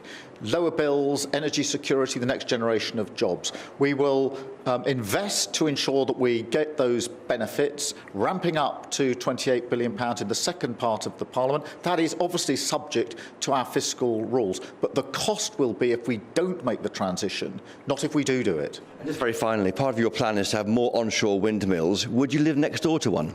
Look, of course I would, and I've been asked that many, many times, as have other communities. What I've found is that when people are asked, do you want your energy bills to go down? Do you want the next generation of jobs to be in your community? There's a resounding yes to that. But the reason we've got high energy bills, the reason people are struggling with the cost of living crisis is because previous governments, the current government, have ducked tough decisions. An incoming Labour government is not going to duck the tough decisions needed for the future of our country. Keir Starmer, thank you. There we have it. Sir Keir Starmer there talking to GB News about why he would be happy to live next door to one of those onshore windmills, which people do tell me make a lot of noise. And also saying there that this dash for clean power by 2030, if Labour win the election next year, will bring down bills. That's where the dispute is. That's where the wedge issue is between the Tory party and Labour Party. The Tories, of course, have watered down net zero commitments by pushing back the scrapping of new petrol and diesel cars to 2035 from 2030. We're going to see shortly from Rishi Sunak, the Prime Minister, and we are wondering whether the watering down of net zero targets may have affected the way it's being treated here in COP. Certainly on the family portrait, they call it a family picture of all the nations.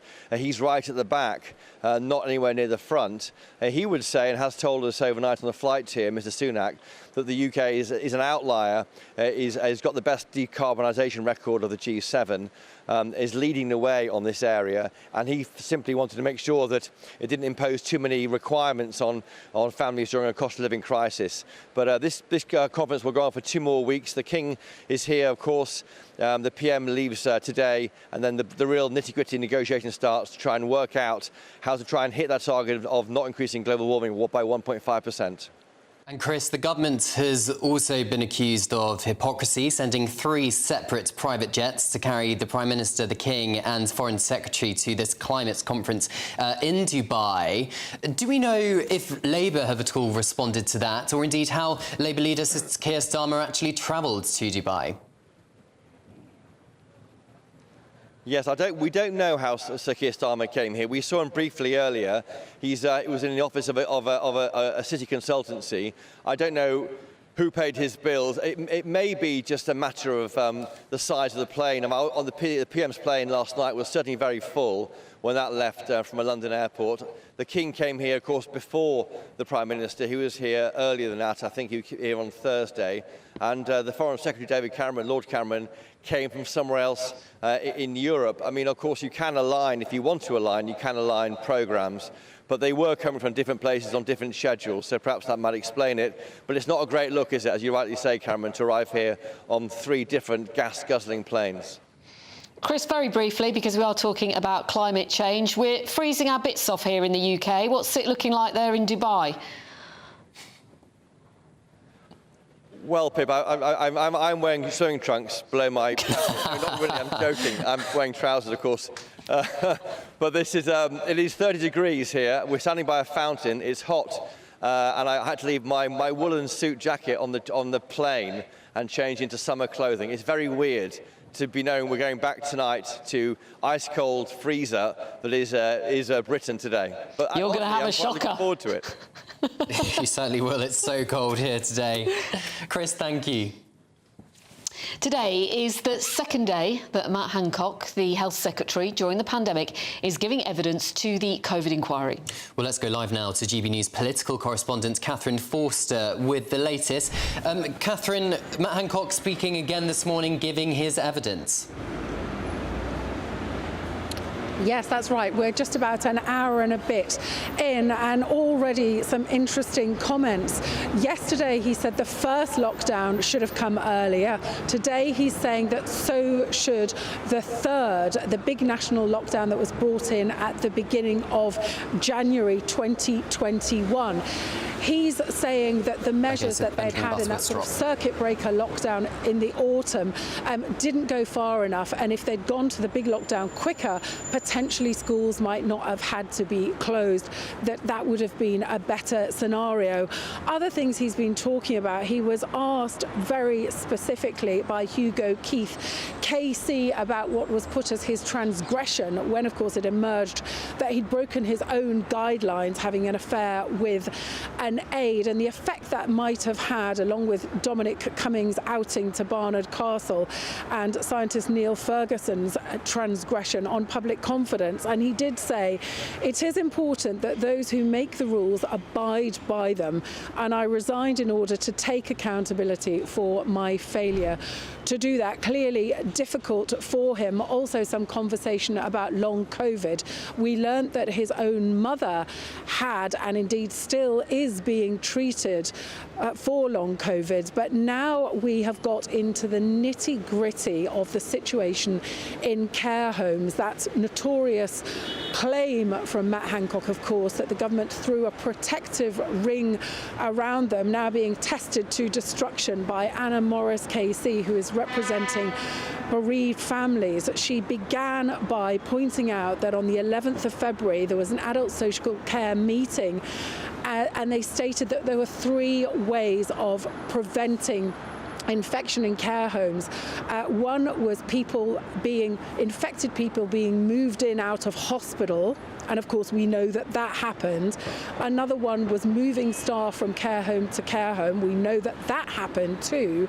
And the other one was visitors, and also of course many people were not able to say goodbye to their dying relatives in care homes. They were kept out. So she said, did he accept that any one failure of those 3 represented a break to any supposed ring of protection? But yes, of course, he had to admit that that was the case. Also a focus on the lack of PPE.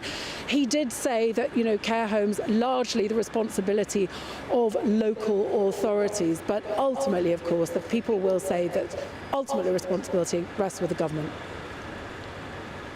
Catherine Forster outside the COVID inquiry. Thanks very much for that latest update. Violence broke out in the build-up to Aston Villa's game with Liga Warsaw in Birmingham last night. 4 police officers were hurt in clashes with away fans near Villa Park. West Midlands Police issued the following statement. It says, we've made more than 30 arrests as officers were injured during serious disorder involving away fans outside Villa Park this evening. We were faced with disgusting and highly dangerous scenes as trouble flared ahead of the fixture between Aston Villa and Liga Warsaw. Well, our reporter Jack Carson is at Villa Park for us now. Jack, the pictures last night looks horrific, a scene out of a film almost. Lots of violence and disorder going on.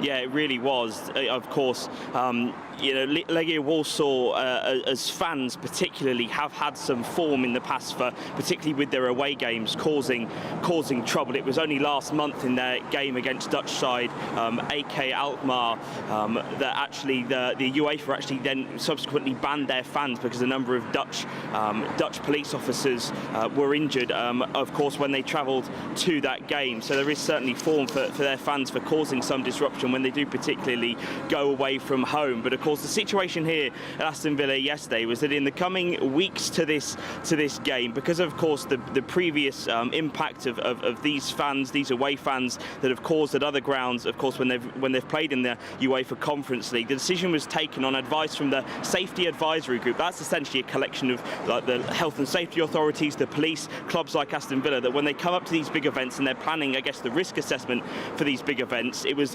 recommended by that Safety Advisory Group we think because of the police intervention there, that the away allocation should be reduced from the initial over 2,000 to just 1,000. Now that of course upset a lot of the Legia Warsaw fans, and it's thought that around 3,000 still travelled here to Birmingham yesterday. Now throughout the day things had been pretty calm and were very peaceful. I was in Birmingham city centre yesterday afternoon, seeing of course those Legia Warsaw fans enjoying the Christmas markets, enjoying coming to Birmingham. But of course later on, of course, before kick-off, that's when the trouble started. It's thought, as we've seen from the statement from West Midlands Police, that essentially started because the ticket collection for those 1,000 away fans that were going to be allowed into the ground, it's thought that they'd basically not got that ready, that the Liga Warsaw hadn't been able to provide those tickets, and so, of course, those disgruntled fans not being able to collect their tickets before the match meant that very quickly violence broke out. We saw things like bottles being thrown, tree branches being thrown. In the police statement, they're saying missiles, of course, as well. We know that police horses were injured, of course, as well as those 4 police officers. One of them was taken to hospital, though we do believe that that's not in a critical condition. Now, Aston Villa's statement particularly is poignant when they mentioned, they say an hour before kick-off, these fans engaged in planned and systematic violent attacks against the West Midlands Police. And of course, it was then the West Midlands Police that decided it was their decision to exclude all of the fans from entering that away end as the match, of course, kicked off. But we now have also had an update this morning. It was more than 30 people that had been arrested and placed in custody yesterday. We've had an update this morning from West Midlands Police that's now 46 people are in custody. And right now, you won't be able to see because they're in front of me, but West Midlands Police are here right now. They've brought a few police vans and they're essentially sweeping the area, looking, of course, for any evidence, anything left over from last night's violence, as they come to now start this investigation into how exactly this happened, and of course who particularly within those fans was responsible. Yeah, and I think West Midlands Mayor Andy Street, Jack, has urged European football chiefs to take strong action, and I think UEFA in the last few moments has released a statement, which I'm just trying to get my hands on right now. Yeah, so of course we know that UEFA particularly have taken some strong action against these fans, particularly in the past, and they do are quite quick sometimes to act. Of course, when the likes of the Dutch police in the incident last month with the West Midlands Police, particularly today, UEFA will likely listen to them, of course, in the response going forward, and speaking to, of course, Legia Warsaw in terms of getting a proper response to them. Aston Villa in their statement said that over the past few days they've were trying to essentially cooperate with them, of course, work with them so that Legia could, of course, warn those fans not to engage in these acts of violence that we've seen as they've gone and travelled away from their home ground on these big away European nights across Europe. But they say that no assistance around the serious safety of the matter of away fans attending Villa Park was forthcoming from the club. So they had repeatedly tried to engage with Legia Warsaw, but of course they didn't have much cooperation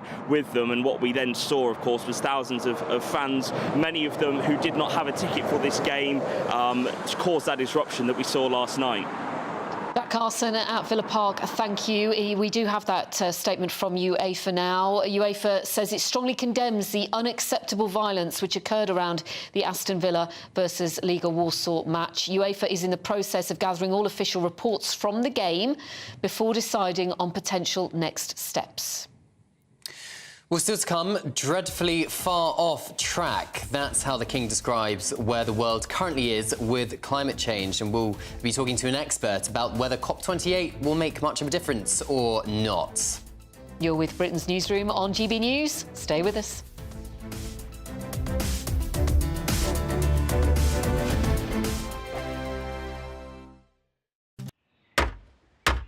Who is it? We're here for the show. Welcome to the Dinosaur Hour with me, John Cleese.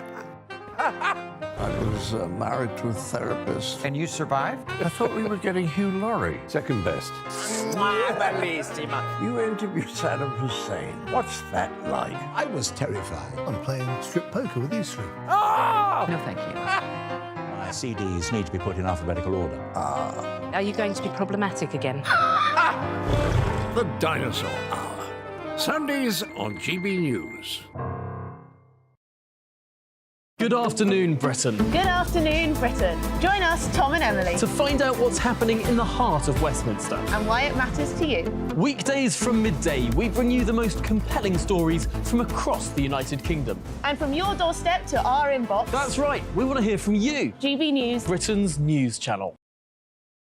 I think the most exciting bit for me is talking to people. People who I think are ignored often by the major news channels. We're going to give news they want to hear. There's a voice there that needs to be heard. I think there's a chance here for a diversity of opinion to be expressed, which you don't find elsewhere. It's really exciting. We don't hold back. We're free to say how decisions that are taken here affects us all around the country. Only on GB News, the People's Channel, Britain's news channel. I'm Michelle Dewberry, and I'm not here to tell you what to think. I'd much rather hear what you have to say. So, send in your opinions to gbviews@gbnews.com. Keep them clean, and you never know, I might read them out. With my panel here on Jubes & Co, we debate, we get stuck into the issues of the day on a show where all views are welcome, especially yours.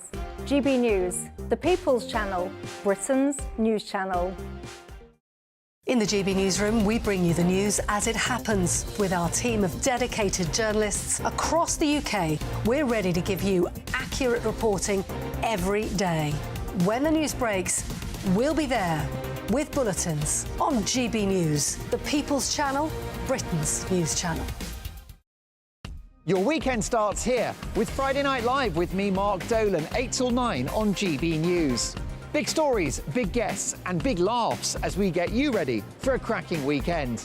That's Friday Night Live with Mark Dolan. Fridays 8 till 9 on GB News. Bring your own drinks. The admission's free. GB News, unlike other broadcasters, isn't obsessed with the London-Westminster bubble. We think there's a nation beyond the M25, and that's why we talk about the issues that matter across the land. Join me on State of the Nation, 8 to 9 o'clock, Monday to Thursday, on GB News. Daisy's listening, and you should too. Tired of the usual focus-tested, pre-prepared Westminster runaround? Well, so am I. So you want higher taxes? Is your department to blame for this? Are you rethinking this policy? Every Sunday at 9:30, I'll be sitting down with those in power to get the truth about the issues affecting you. Let's be honest, we've known about the cost pressures of this project for years, not months. That's the Camilla Tominey Show, a politics show with personality. On GB News, the People's Channel, Britain's news channel.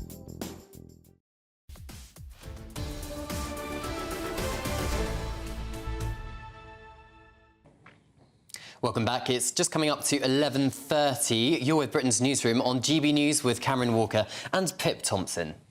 The King says countries are dreadfully far off achieving climate goals during a COP28 summit that he was speaking at in Dubai earlier. So will this summit make any difference? Joining us now is the man with all the answers, Senior Lecturer of Sustainability, Construction and Climate Change, John Grant. John, welcome to GB News. We've had a lot of COPs, haven't we, over the years. Is this one in particular going to make much of a difference? Is it more of the same? Should we be optimistic or pessimistic? Oh, my goodness, that's only a tiny question you're starting with there, eh? It could make a difference. Our King actually said all the right things. The first day of the COP, we actually agreed something. Who knew that was even possible, even though it was too tiny and needs to be expanded? So, you know, there is the possibility going forwards that we could actually make a difference here. But like you said, 27 times we've been through this. And honestly, I've listened to virtually all of those and they've all had really good statements. The problem is following up.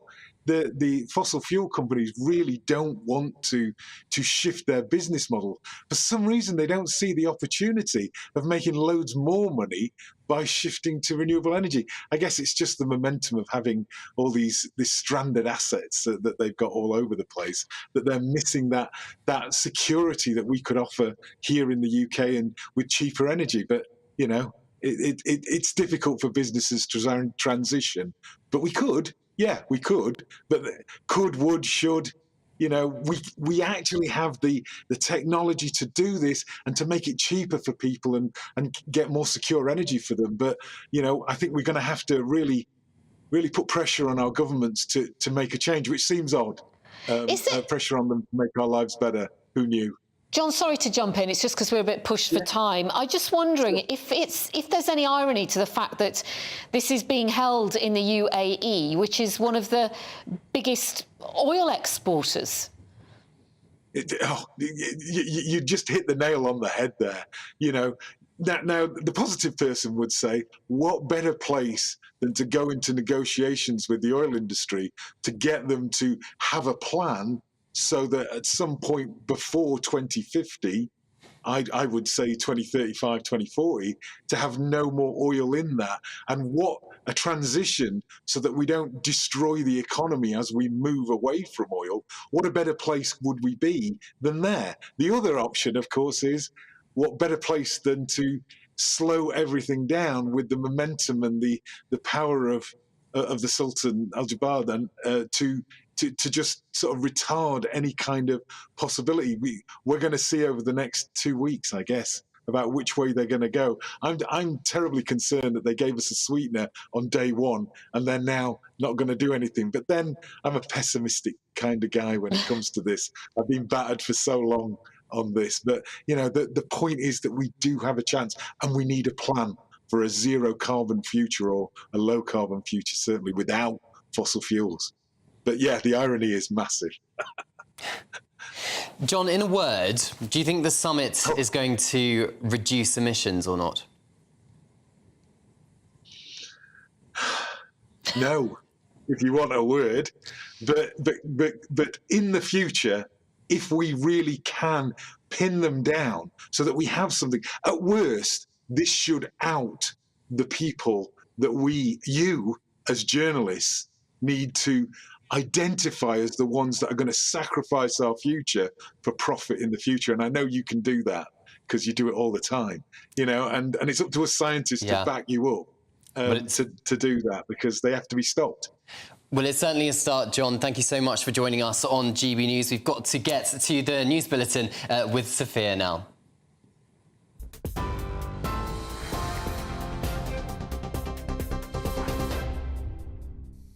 It's 11:33. I'm Sophia Wensler in the GB Newsroom. Some breaking news. Members of ASLEF have voted overwhelmingly to continue strike action for the next 6 months in their ongoing dispute over pay. The announcement comes as members of ASLEF at 16 train companies are refusing to work overtime from today until next Saturday. The company said they will operate as many trains as possible, but some areas may have no services. The union accused the government and the employers of not trying to negotiate. The King says countries are dreadfully far off achieving climate goals at the COP28 summit in Dubai. Giving an opening address at the World Climate Action Summit, the monarch said the hope of the world rests on the decisions taken at the gathering. The Prime Minister will also address the summit later and is expected to announce £1.6 billion for environmental projects. The King said the dangers of climate change are no longer distant risks. With what we are witnessing, our choice now is a starker and darker one. How dangerous are we actually prepared to make our world? Dealing with this is a job for us all. Change will come by working together and making it easier to embrace decisions that will sustain our world, rather than carry on as though there are no limits. UN Chief Antonio Guterres says he deeply regrets the collapse of a week-long truce between Israel and Hamas. It says Israeli Defense Forces send fighter jets to target terrorists in the enclave as the combat resumes in Gaza. The IDF says it intercepted several rockets fired from Gaza earlier today. Israel's Prime Minister accuses the terrorist group of breaking the ceasefire agreement by not releasing all the women and children they are holding hostage. Qatar and Egypt mediators are pushing for another two-day extension of the ceasefire. The former Health Secretary says that if the government had acted more swiftly in the autumn of 2020, school closures could have been avoided in 2021. Speaking at the COVID inquiry, Matt Hancock also said that measures such as the rule of six and tiers introduced to help stop the spread of the virus didn't go far enough. Mr. Hancock also accused Boris Johnson of being not willing to go further in terms of national restrictions to ease the spread of COVID-19 in the autumn of 2020. And you can get more on all those stories by visiting our website at gbnews.com.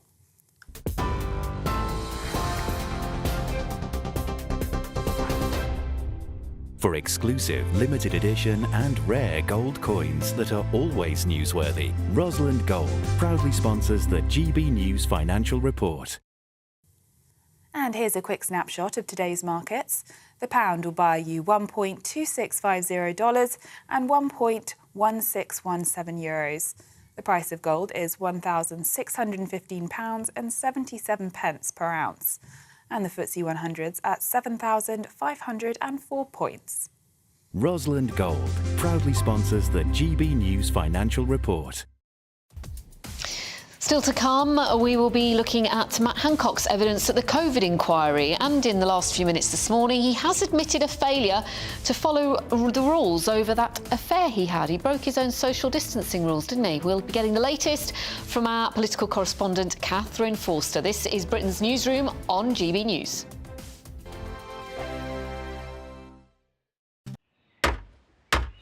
Who is it? We're here for the show. Welcome to the Dinosaur Hour with me, John Cleese. I was married to a therapist. And you survived? I thought we were getting Hugh Laurie. Second best. You interviewed Saddam Hussein. What's that like? I was terrified. I'm playing strip poker with Israel. Oh! No, thank you. My CDs need to be put in alphabetical order. Are you going to be problematic again? The Dinosaur Hour. Sundays on GB News.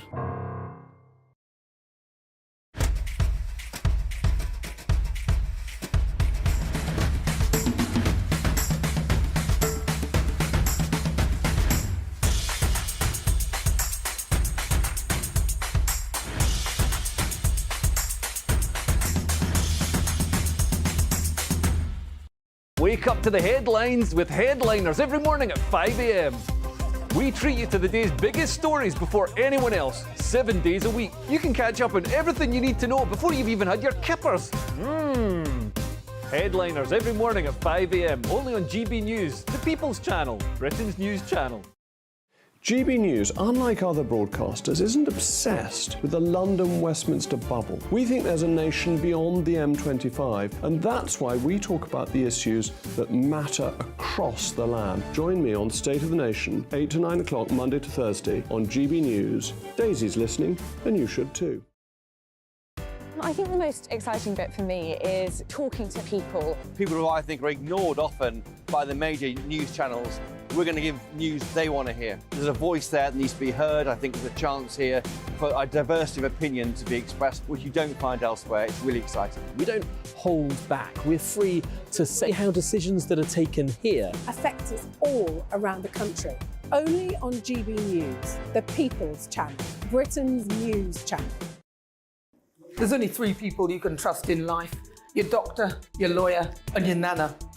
I'm not sure. So join me, Nana Aquare, at 3 p.m. every Saturday and Sunday, where we discuss the biggest topics of the weekend. Be ready for battle. Could you be quiet? What is this? It's my new teeth. It's your new teeth. I don't bite. Well, not without a good reason. Always honest, always fun. Every weekend at 3 p.m. on GB News, the People's Channel, Britain's news channel. Your weekend starts here with Friday Night Live with me, Mark Dolan, 8 till 9 on GB News.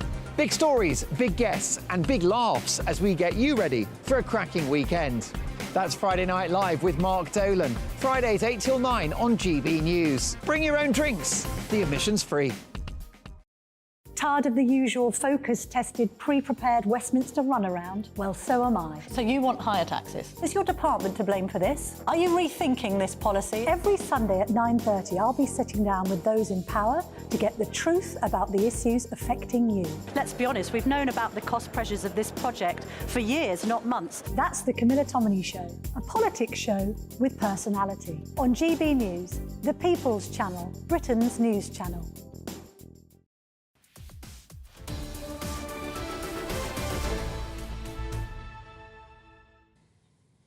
It's 11:40. You're watching Britain's Newsroom on GB News with Cameron Walker and Pip Thompson.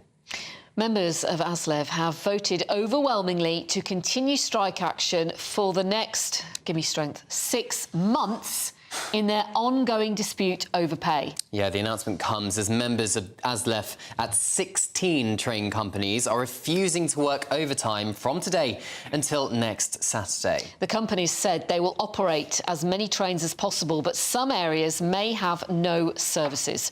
Political commentator Matthew Stadlen and broadcaster Mike Parry join us now. Good morning to you both. Morning. I was thinking, when the RMT came to an agreement, I was thinking, whoopee!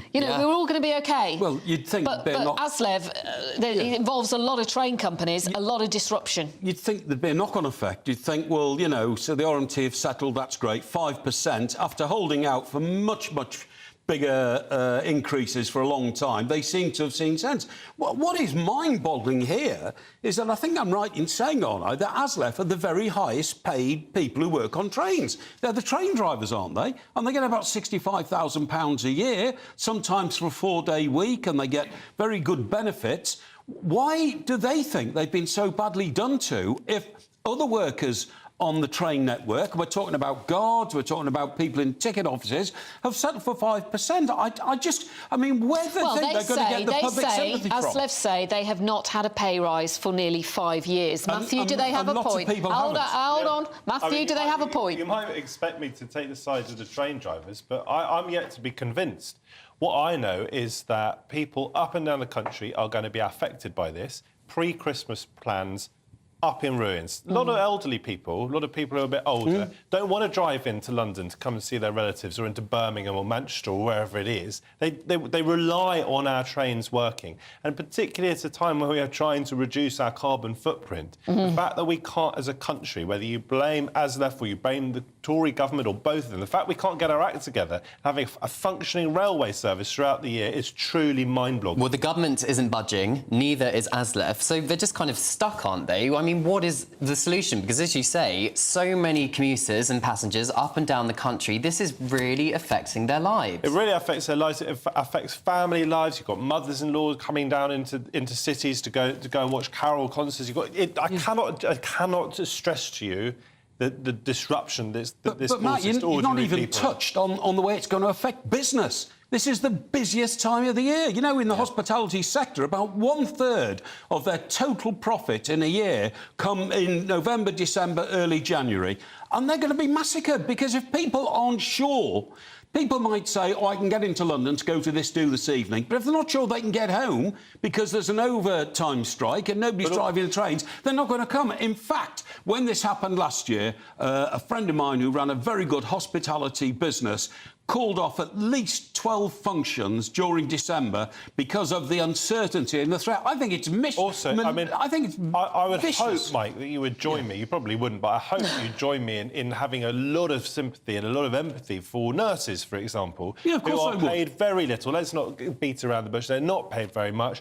And when they strike, they really mean it, because if they go into that job to try and save people's lives and to try and help people in end-of-life care and all the rest of it. So I have a lot of sympathy for them. I'm not going into the rights and wrongs of the specific nurses' strike, but with train drivers who are on quite hefty... Huge salaries, over salary. I'm not saying it's not a good £60,000. job. I'm not saying it's not an important job. We wouldn't be arguing about it if it was an important job. No. But I think there'll be very little sympathy out there. I can see here think so it's as well. 16 train operating companies in England.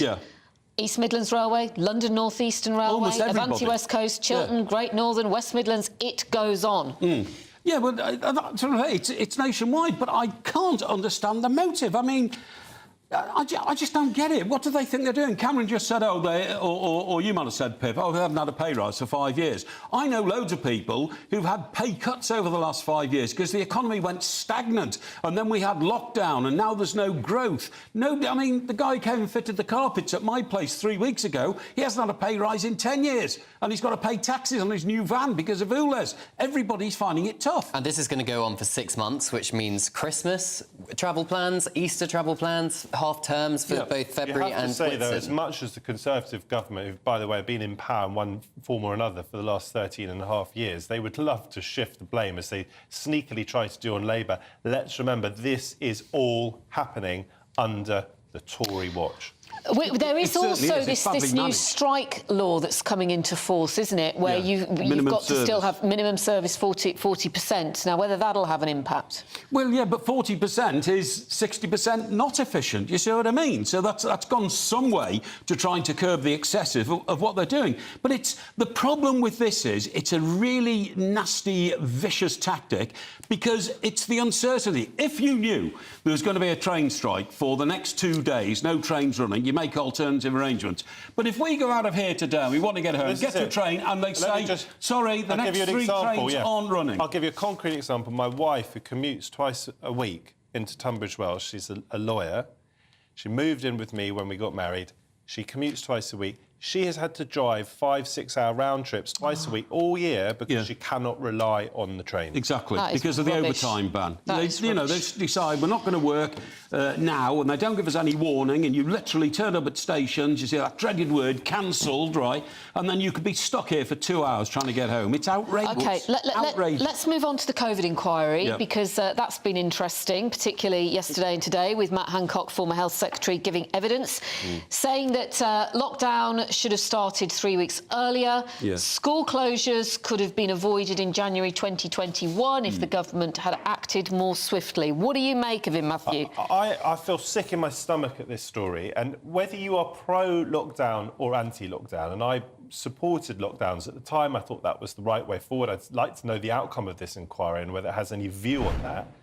But if you were or you weren't, what you really wanted is for the timing to be right. You didn't want to be locked down and then, despite being locked down, tens of thousands more people than needed to died because of government getting it so badly wrong. We all remember those pictures of Boris Johnson in a hospital just as the pandemic was starting, boasting about shaking hands in a hospital where he thought there might have been some COVID patients being treated. Now, the Health Secretary at the time, Matt Hancock, says that if it had been up to him, he would have locked down earlier and saved huge numbers of lives. What a mess. And by the way, the sordid exchanges, claim and counterclaim between Matt Hancock and Dominic Cummings, who are roughly on the same side, you'd think, here anyway, it's just so insulting to the people who've lost relatives and loved ones and all those who've died. Yeah, Matt Hancock's a weasel, in my view. I mean, a lot of what we're hearing about the inquiry is this massive hatred between people, like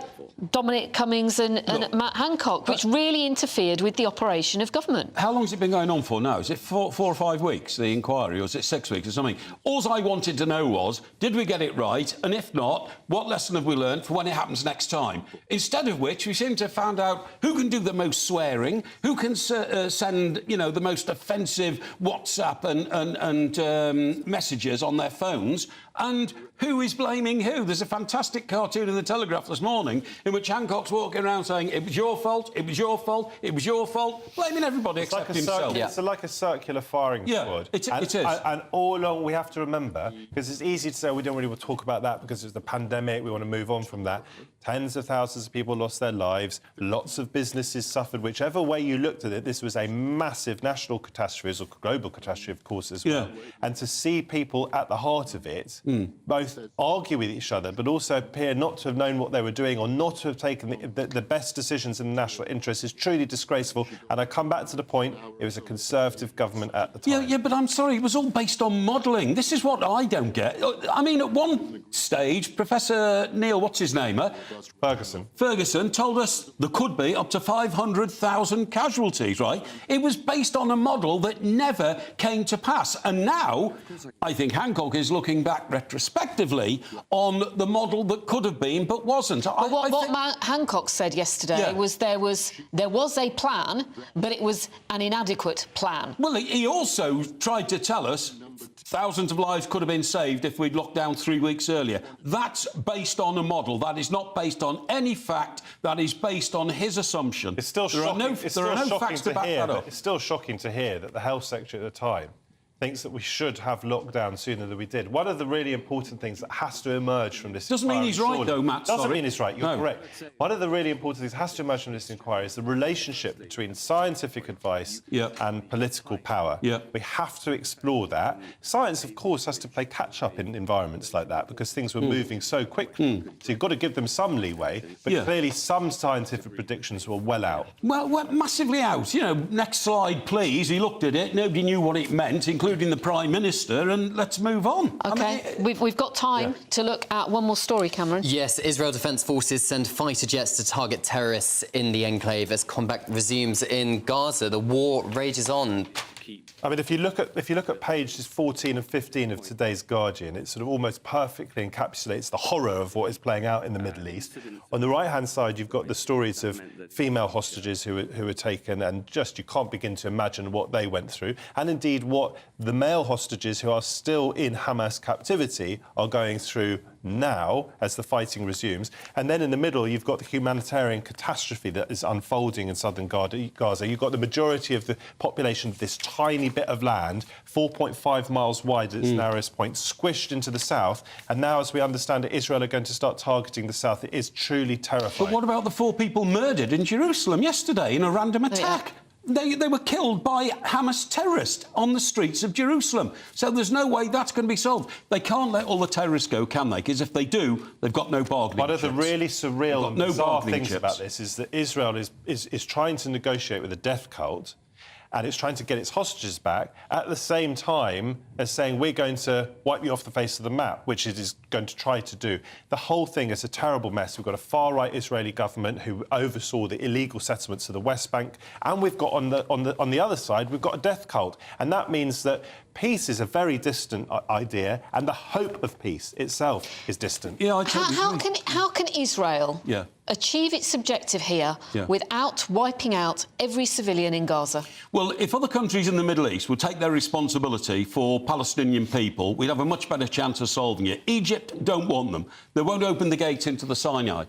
Jordan don't want them. Even the world's wealthiest countries, like Saudi Arabia, will not help. So when everybody says Israel are just going to have to clear Gaza, they are, because the people who rule Gaza have only one commitment in life, and that is to wipe Jewish people off the face of the earth. That is ethnic cleansing. Let's call it for what it is. It's not Egypt's responsibility to do Israel's, as it were, dirty work. It's Egypt's responsibility to try and help within international law. Of course it does. You know that, Mike. It's Egypt's responsibility to try and help in the world's most insoluble crisis, and they could by taking people in, by releasing land, but nobody in the the Middle East wants them because it brings Hamas with them, and Hamas is a death cult. What hasn't added up for me is that Israel bases its case in Gaza partly along the lines that Hamas use human shields, which they undoubtedly does, but it also, Israel is absolutely clear that it is doing what it needs to get rid of Hamas. If it's doing what it needs to get rid of Hamas, it's giving warnings at the same time, which it claims to say, well, we're protecting civilian life. But if you give warnings, then Hamas are going to run away. Mike, I'm sorry, we're going to have to leave it there. Mike, Matthew, thanks so much. Now here to Tom and Emily. Thanks for your company. Bye-bye. Well, coming up on Good Afternoon Britain, we're going to hear the words of the Prime Minister speaking live from Dubai, the climate conference he jetted off to. And King Charles also issued some rather stark warnings to the international community. He says we've been conducting an experiment on our planet. A dangerous experiment. No, not vaccine research or Wuhan. No, he's talking about climate change. All that to come. Looks like things are heating up. Boxed boilers, sponsors of weather on GB News.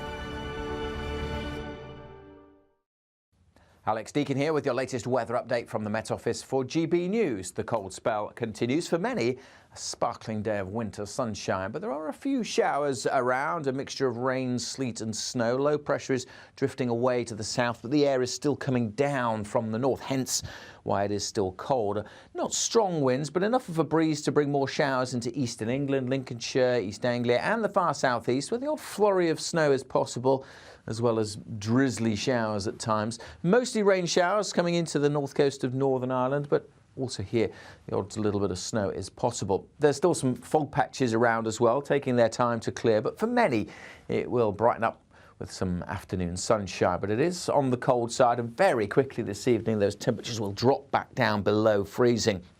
Also likely to see the mist and fog thickening up through the evening, particularly over central and eastern parts of England. A few more showers coming into southwest Scotland could turn things icy through the night here, and those showers could also have some snow mixed in over the hills. For many, though, it's a dry night, a clear night and a cold start to the weekend. A pretty extensive frost. A few more showers coming into the west. For Wales, southwest England, they'll mostly be of rain, but again for southwest Scotland, northwest England, a few flakes of snow are possible. The fog could take a while to clear tomorrow over parts of the Midlands, but again for many it's a dry and a bright one tomorrow with some sunny spells, but it is going to stay cold. That warm feeling inside from Boxed Boilers, sponsors of weather on GB News.